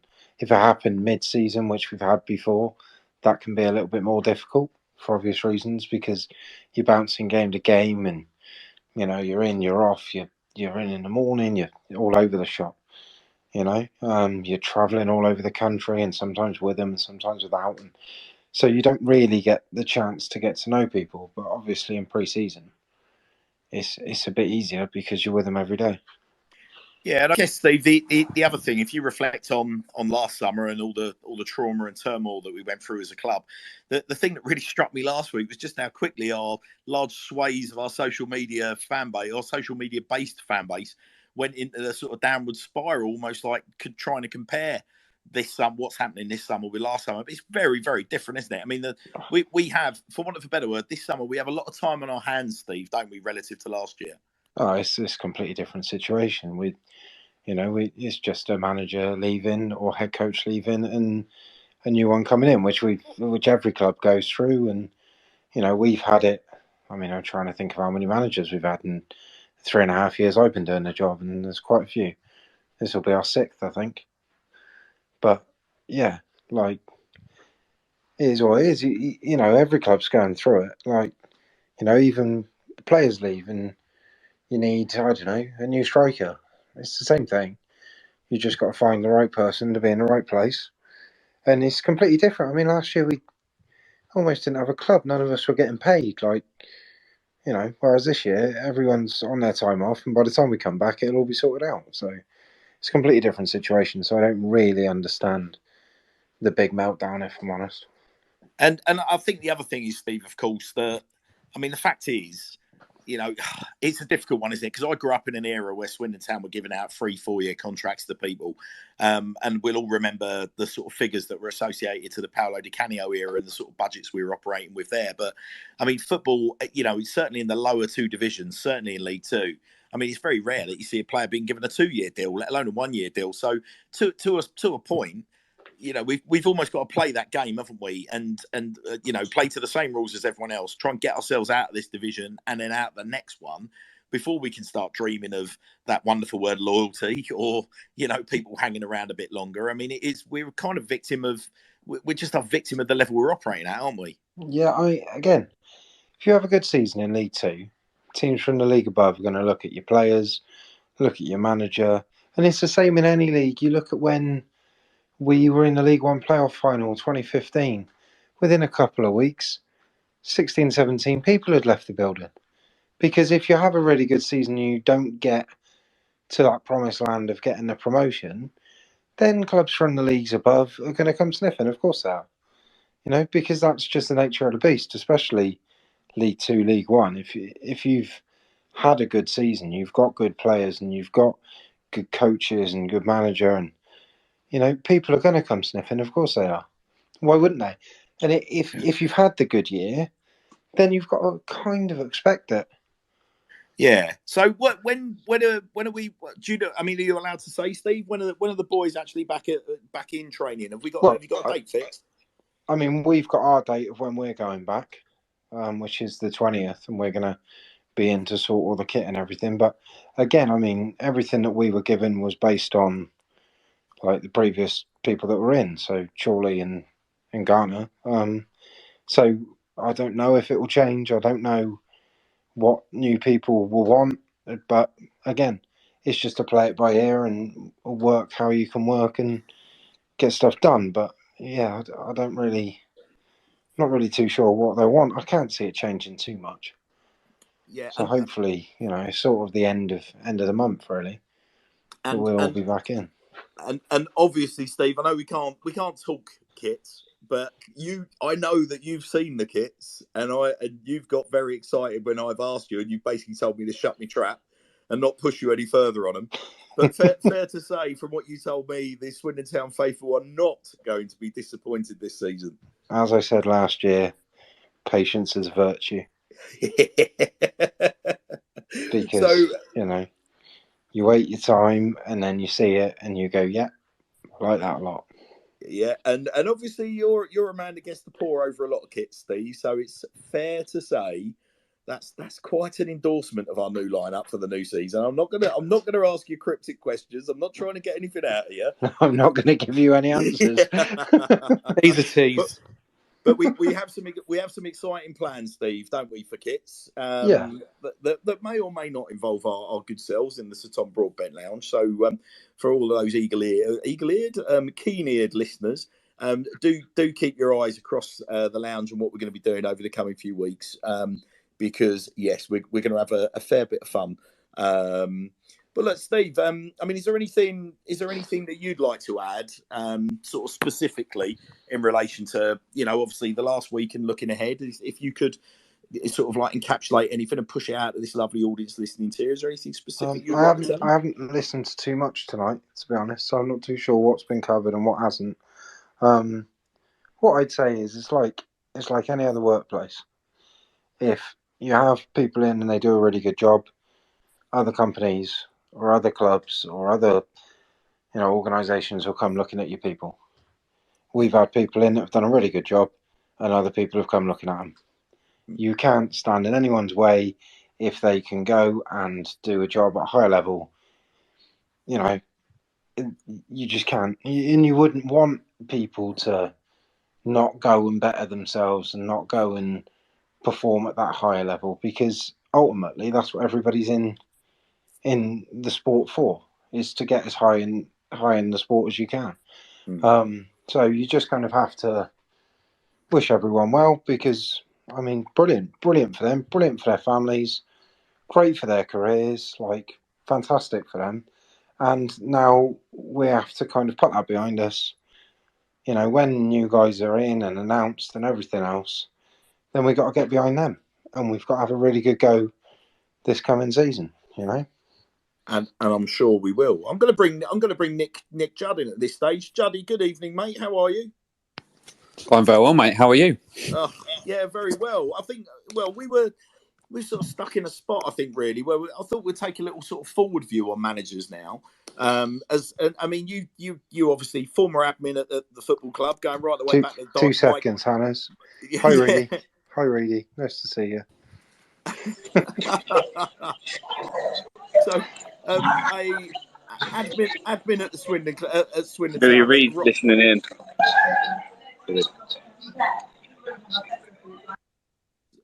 Apologies, Nick. Don't know quite what's happening there with Alex, but sounds more exciting than what's going on in Alex, my house at the moment, mate. That's for sure. No. Just Alex, we're going to keep you on mute for a second, mate, just while we sort this bit out.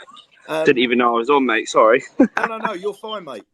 So, Juddy, sorry, mate. So, obviously, former admin at the football club, going all the way back to my dear Mandis era, there is not much that you haven't seen at Swindon Town. And obviously, your fandom goes right the way back to the pre-Glenn Hoddle days, very, very similar to mine. We were kind of hoping, I think, with Garner sort of going today, I think we were sort of probably wishful thinking. We were hoping the club was going to follow up very quickly with announcements of a new manager. Is there anybody that you are of an opinion? It's kind of like, I don't like to take a negative view, but is there anyone that you've seen coming up in the odds that you're just thinking that please, like that just cannot happen, and if so, why is that? Well, I think there was a few. There's been a few random names pop up today, hasn't there? Which are a little bit left field, should we say? Well, I think the ones that we've talked about, the ones that I think we were kind of thinking would be a bit of a disaster from a sort of PR point of view, your sort of Sol Campbells and people like that. It's a weird one, really, because none of us really wanted Wellens when he came. He did a good job.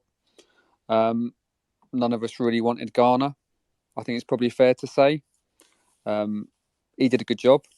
So I'm kind of a little bit loath to sort of write off anyone that's sort of been linked with it, really. But I think we've all had so much time to think about it. We've all sort of dreamt up our own sort of dream scenarios, whether it's a Ryan Mason or a Wellens return or a Fabrizio with Cadiz or something like that.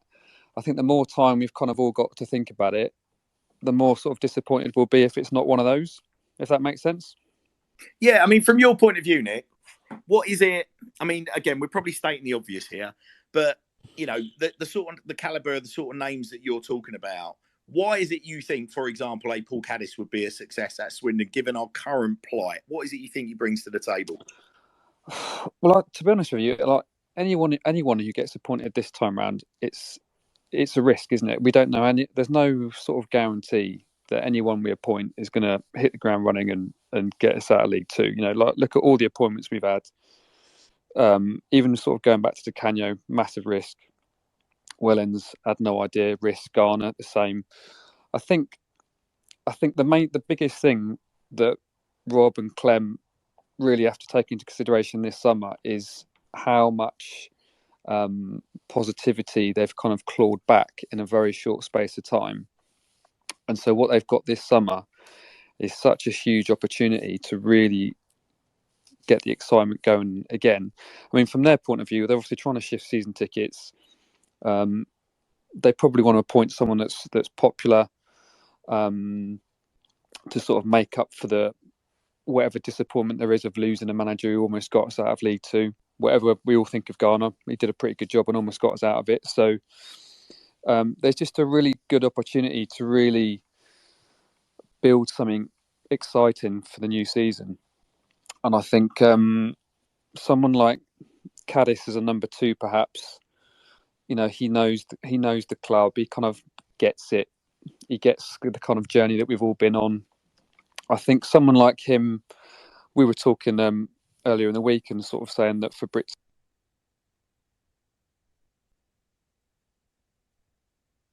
that's going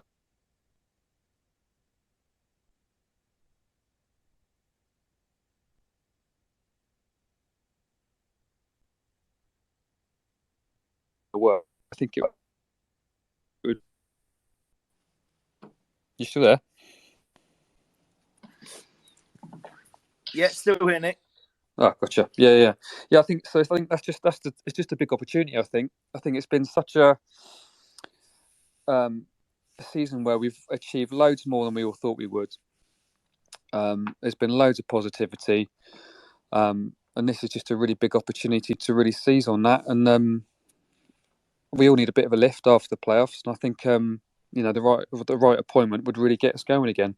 I think, Nick, what's really interesting listening to you speak is, and taking into account some of the things that Hoops has said, and indeed some of the things Tom Hartley said earlier in the show, I can't help but think, this feels like such a contradiction of the entire bloody show, but if what I'm kind of looking for is, I would love to see a manager just come in and just like literally give us a couple of years, like 2-3 years. And I can't.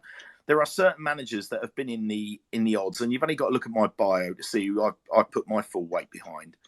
But I genuinely believe that Paul Caddis is someone that has an affinity with the club. He has an affection for the club. The likes of a Fabrizio Picaretta, similar story. Now, for many, these will be pie in the sky kind of names, and I'm not, but for me, it's about like, look, I think one of the words that gets banded around by Swindon Town fans quite a lot is stability. But equally, stability doesn't need to be boring. And I think, you've got somebody there in Cads that taps into the fan base, that, has a feel for the fan base, that speaks the game brilliantly, that has coaching badges, that has played the game at a very, very, very top level. And as part of the right coaching blend, whether that's with a more experienced manager or being underpinned by a more experienced manager, that's kind of, for me, what I'd like to see brought to the fore. But then having said that, there's part of me that thinks, if it's such an easy appointment to make, everybody knows that Paul's obviously involved in a coaching job at Fleetwood. I know, for example, Fabrizio is out of work at the moment. In terms of sort of coaching, he's not full-time coaching over in Italy. He's enjoying sort of, time away from the game. You'd like to think that, like, that's an appointment that could have been made very quickly, isn't it? Yeah, which does make me wonder whether it's not going to be that, because we were I think everyone was kind of half expecting our appointment to be announced as soon as Garner was announced. And like you say, I think Fabrizio and Caddis would probably be the sort of easiest, quickest appointment to make and to be announced. And the fact that it's not happened sort of immediately makes me think that might not be the case. I think someone like Caddis and a Caddis and Fabrizio combination would be good fun. Whether it would be a success or not, who knows? But it would be good fun, because at least straight away you've kind of harking back to the Di Canio era with Fabrizio. Caddis would talk a really, really good game. We'd all sort of massively be behind him from the start. But yeah, you make a good point about stability. I think we were probably all expecting stability this summer, and obviously what we've got is anything but. But some of the sort of names that entered into the managerial list at the bookies today are sort of up and coming rising coaches who you kind of think, if they did a half decent job, would probably be off like Garner would. So yeah, it's a very good point, isn't it? I did think that. Mark Delaney is a name that has been punted around as somebody that very much, to a degree, kind of fits the sort of tracksuit manager, for want of a better word, model that Swindon have always been very successful with. A former player, decorated at international level, a lot of appearances in the Premier League for some huge clubs, it might be added. And getting on for sort of double figures sort of experience, years of experience at coaching younger players. So I think on the surface of things, Delaney ticks boxes. But exactly to your point, my concern with bringing a manager like that in is, again, if we enjoy success, we're only going to get 12 months and then we're back to the start. But then to the point, Nick, without, like I said, let's not contradict the whole show. It's almost like, well, look, that's football these days, isn't it? Particularly at the lower level, success breeds, opportunities elsewhere. And certainly you can, as Ben Garner's proved, you can feather your nest quite nicely. Thank you very much. In the space of 8-9 months. I think also just to butt in, if somebody like that was to come in and you were to have success, but actually have success, so get promoted, do you not think they would then stay? You would hope so, Steve. Yes. Yeah. You'd think so. Do you think Garner would have gone to Charlton if we were in League One? Well, who knows? Who knows? But you'd like to think that maybe had we actually gone up, we'd have had that stability that everybody wants and kept everyone together. So it's a bit of a catch-22, really, isn't it? Because you bring the guy in, and then if you have actual success, he stays. If you have almost success, that's where the problem lies. Yeah. There's also a part of me that thinks you know, if someone comes to us and has success and then leaves, at least we're out of League Two. And actually, if you're looking for a new manager, having just come out of League Two, going to League One, you're actually a much better proposition to attract a possibly higher caliber of manager. And it becomes a bit of an easier task, really, while you're sort of languishing in League. That's a very interesting point, Nick, because someone made the point, I think it was on last week's show, that the jump up from League Two to League One is not as big. So if we did go up and lose our manager at the end of the year...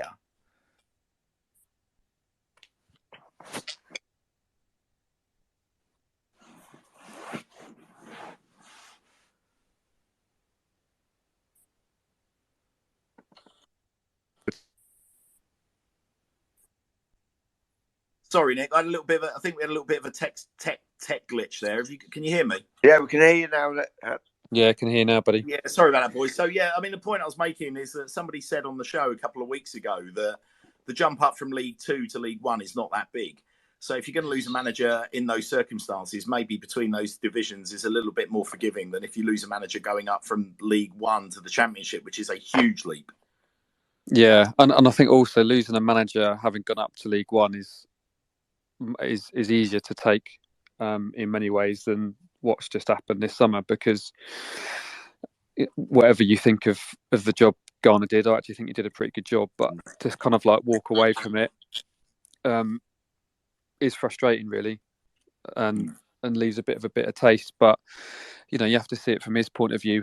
His stock's gone up pretty high this season, and if he feels he can if he gets offered a position like he has higher up the food chain, you'd be silly not to take it. So, but it just feels like a bit of a kick in the teeth that you didn't need after the playoffs to lose just kind of your management team when you're kind of looking forward to a reasonable, stable summer. But yeah, where would the excitement be if that happened, eh? No, very, very true. But when you're looking at League Two this season as well, it's not an easy league to get out of. Well, I mean, you look at the clubs that are in it, and I'm sort of thinking we've got to be looking at top three, but we've got a lot of miles to cover. There's going to be some down and dirty, I think, at times this year as well. It is going to be tough this year. You know, the longer it takes us to get out of it, the harder it gets, isn't it? All right. Well, look, we'll round off the kind of managerial section, as it were, by just doing a quick straw poll. Last time, and I'm not going to mention his name in terms of the guy that came out on top of the popular vote last time, but let's see. We'll try and do this in reverse. Max, if I start with you, two words, unless it's a double-barreled surname. What's who is your manager of choice, Max? Probably Mark Delaney at the moment. Mark Delaney for Max. Joe, who are you going for from the current options available? I'd probably go Mark Delaney as well. I've been through stages today of Ryan Mason and Matty Taylor, but I think I'm a bit heartbroken about them too. So we'll go Mark Delaney. So 2 votes for Delaney. Nathan, who are you oddsing on? I still want Ryan Mason, although I don't think it's going to happen. Ryan Mason. So 2 votes for Delaney, 1 for Mason. Nick, who are you hoping for?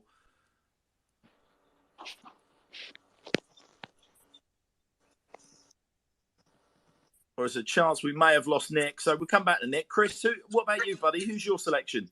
Well, I'm gonna go against what Kev said and Ryan Mason. Right, Mason. We've got 2 for Mason, 2 for Delaney. I'm going to stick to my guns. I genuinely think that the answer is right under our nose, and the answer is Paul Caddis. With Fabrizio Picaretta, not just for nostalgia, but also because I just think he would bring an interesting new dimension to the coaching at the football club based off of his experiences back in Italy and indeed up in Finland. And he's still, in coaching terms, young, ambitious. And I'll tell you the thing about Fabrizio as well that gets me a little bit excited is I would hope, in the same way he showed Paolo Di Canio loyalty when he decided to leave the club despite having sort of managed us to a win up at Tranmere when Paolo left, I'd like to think that loyalty would play a very, very big part in Fabrizio coming back to Swindon Town. And I like to think that it would be the sort of appointment where if we're on about stability, I don't think he's the kind of guy that is necessarily, the sort of guy that wants to just build a reputation for himself to get another big job in England. But at the same time, I think it would be inevitable that the offers would come. But I'm not aware of what his financial situation is away from the game. But who knows? So for me, it's a stability play, and it's pulling on the heartstrings a bit. I'm not going to push hoops. That would be grossly unfair for us to ask hoops. Boring. Yeah. So you're safe. You're safe, hoops. We're not going to push that. But suffice to say, you just want to get it back to a stage where, just get everyone. Everyone should be feeling chipper. Everyone should be sort of starting to rev themselves up again for the new season. We've still got another couple of weeks, haven't we, with our feet up? But we have anyway. You haven't. And then away we go. Okay. Well, we've got a couple of other bits and bobs to run through, guys. We have got our pre-season fixtures have been confirmed. So on Saturday, 2nd of July, away from home, we're going to be taking on Melksham. The following week, we are away at Swindon Supermarine. On the 12th of July, we're away at Woking. On the 16th of July, we're away at Eastleigh. On the 23rd, we're away at Worthing. But it seems to be that'll be a second string sort of mix side, probably including a lot of the youths. Because on the same day, we will have our only home pre-season fixture against Cardiff City. I'll take a view from any of you here. Sort of Joe, let's start with you, really. I never get particularly sort of bowled away when pre-season sort of lineups just include a lot of non-league clubs. Do you expect any more sort of league teams to be plugged into that between now and the start of the season? I don't think it's needed, really. I think a pre-season game, it's 90 minutes of running, isn't it? It's minutes in the legs for the boys. I don't think it really matters the opposition, because obviously there's no real competitive sort of need to win a pre-season game. It's just a case of getting minutes and legs and that. It's nice to see Woking on the pre-season list. It's like a 20-minute drive for me, so that'd be a nice little trip for myself. I just feel bad for the Welling and Cardiff game. Steve and Jonah getting split up.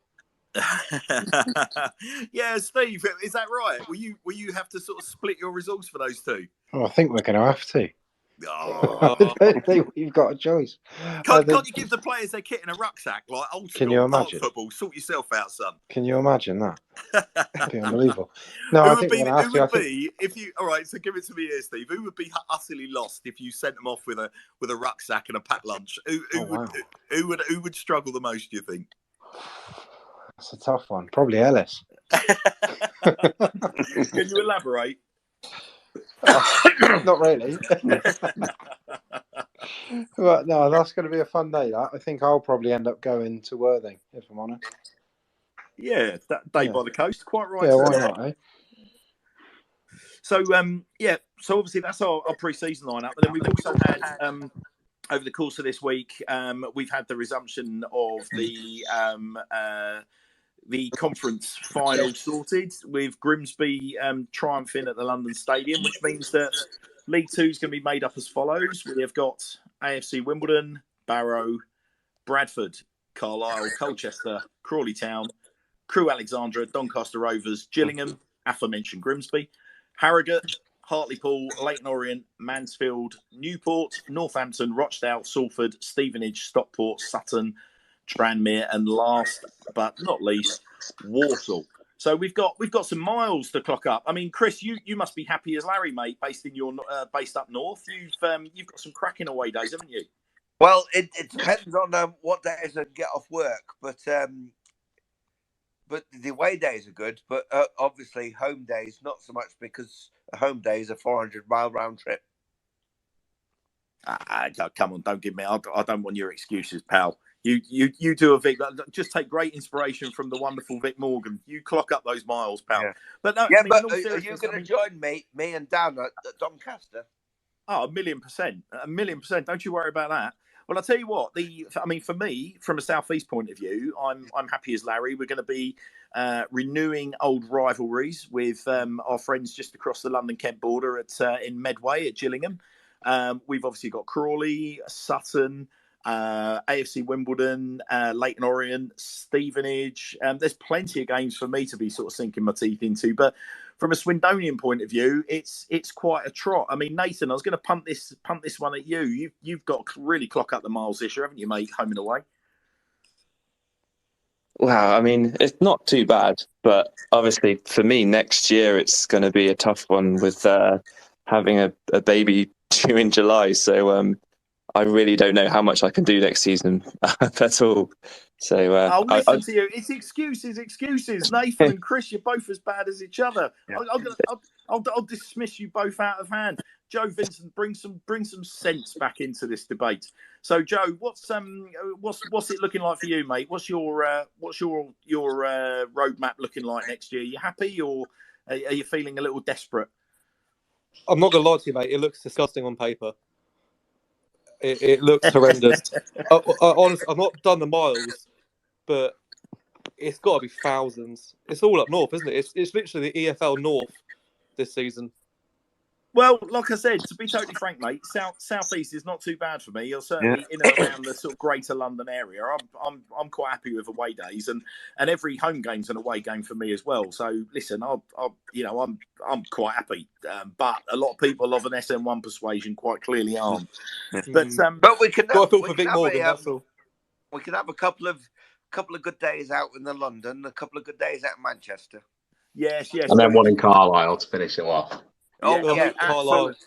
Yeah, and we absolutely will have the Sir Tom Broadbent Lounge themed away day or three, I would imagine, at some point this season. But then we've also got one of the fixtures that I'm overlooking is, and it doesn't seem to have necessarily sort of hit everyone's Twitter feeds or promotional lines, whatever it is you want to call them. Sunday, 3rd of July at the Webswood Stadium, Swindon Supermarine are going to be taking on the Swindon Town Legends 11, and I'm reliably informed that's going to include Paul Caddis, and Charlie Austin is going to be there. Whether he's going to be in kit or not, we're not quite sure yet. But it looks like all proceeds are going to the NSPCC. So do pencil that into your diaries. Sunday, the 3rd of July at the Webswood Stadium, home of Marine, where they're going to be taking on a Swindon Town FC Legends 11. The more information that I get on that, and hopefully the good people at Marine may well be listening in on this, if they want to send me some details through, I will make sure that I promote it.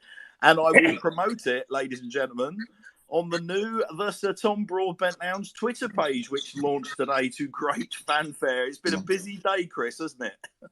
Oh, it has been as well. And also, I think that Rachel said that she was going to come on and speak, but she hasn't done it yet, has she? No, she hasn't. Every time we do a show, I often try and, in fact, let's have another go. Rachel, if we can get you on to just come on and say hello, you'll make Chris's day, and you'll certainly make mine. So come on and say hello. But yeah, we've had we've had the launch of the Sir Tom Broadbent Lounge Twitter page. Now, the way it's going to work, guys, is that the page itself will be where we will host shows off. So at the moment, we are hosting them off the London Reds, my personal Twitter space. It's where the show's established itself. When we get it up to a stage where we've got a kind of comparable sort of audience group, I will migrate the shows over to the Sir Tom Broadbent Lounge page. But there's also another really good reason for doing that. It's going to be a very, very important season for our little project. Keep an eye open for all kinds of exciting stuff that's going to be happening over the course of this next season. We'll be introducing merchandising. We will be working very, very closely with the guys that were behind the Great Western Reds on events. So you've seen today that we're doing our inaugural Sir Tom Broadbent Lounge six-a-side tournament that's going to be at Foundation Park. We're going to.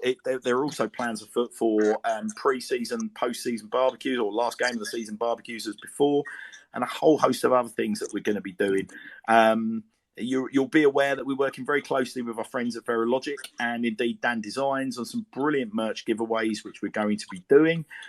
Which leads me to the big pull for today. As I reach over into my my silky bag here, full of names of people that have gone over, liked, retweeted, and and generally supported that migration over today. So I'm going to pull a piece of paper out of this bag.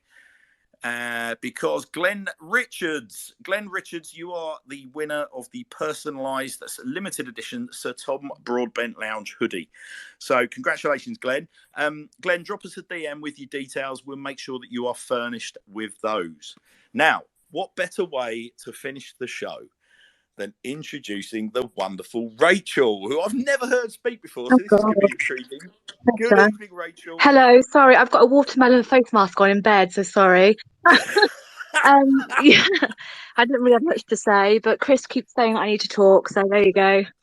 Oh, I love it's this a show. delight It's nice to to finally listen. have you on, Rachel. Thanks. Rachel, how It's you feeling? fantastic to finally hear you, Rachel. No pressure. No, it's nice listening to the show. I do listen regularly, so yeah. Yes, we know, Rachel. Every show you're on, we try and get you talking. But to round us off, Rachel. Round us off quite nice. We're going to get you back on for a proper show further in the distance. But you know, how are you feeling about the next sort of like week or two ahead? Are you feeling buoyant, or have you been swept away in the I don't know, the downward spiral of social media negativity? No, I feel really positive now, actually. As you were saying earlier, it's miles away from where we were last summer. I just want it sorted. You know, I hate all the uncertainty. So thank God it was announced that Ghana's going. I think we all knew a couple of weeks ago, didn't we? So just want it sorted. But no, I'm positive, really positive. Just want to get back into it, really. I'm not worried. I'm not worried at all. I think we're going to have a good season.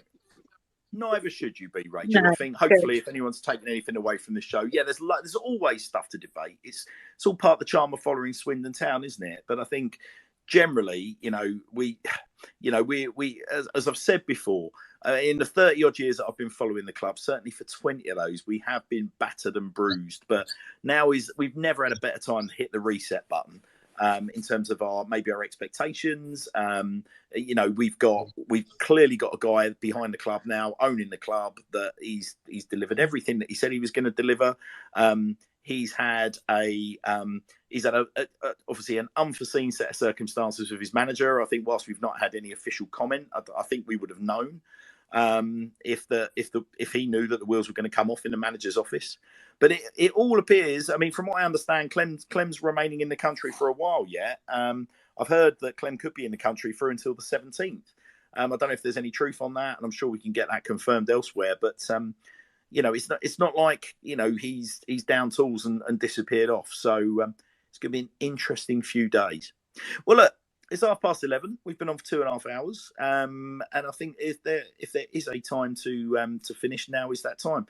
My thanks to Chris, to Steve, to Rachel, to Nick, Max, Joe, Nathan for coming on, for Alex for his rather unusual little impromptu sort of what I think was probably a drunken hello, we look ahead to next week. Now, I've got some very exciting news next week's show.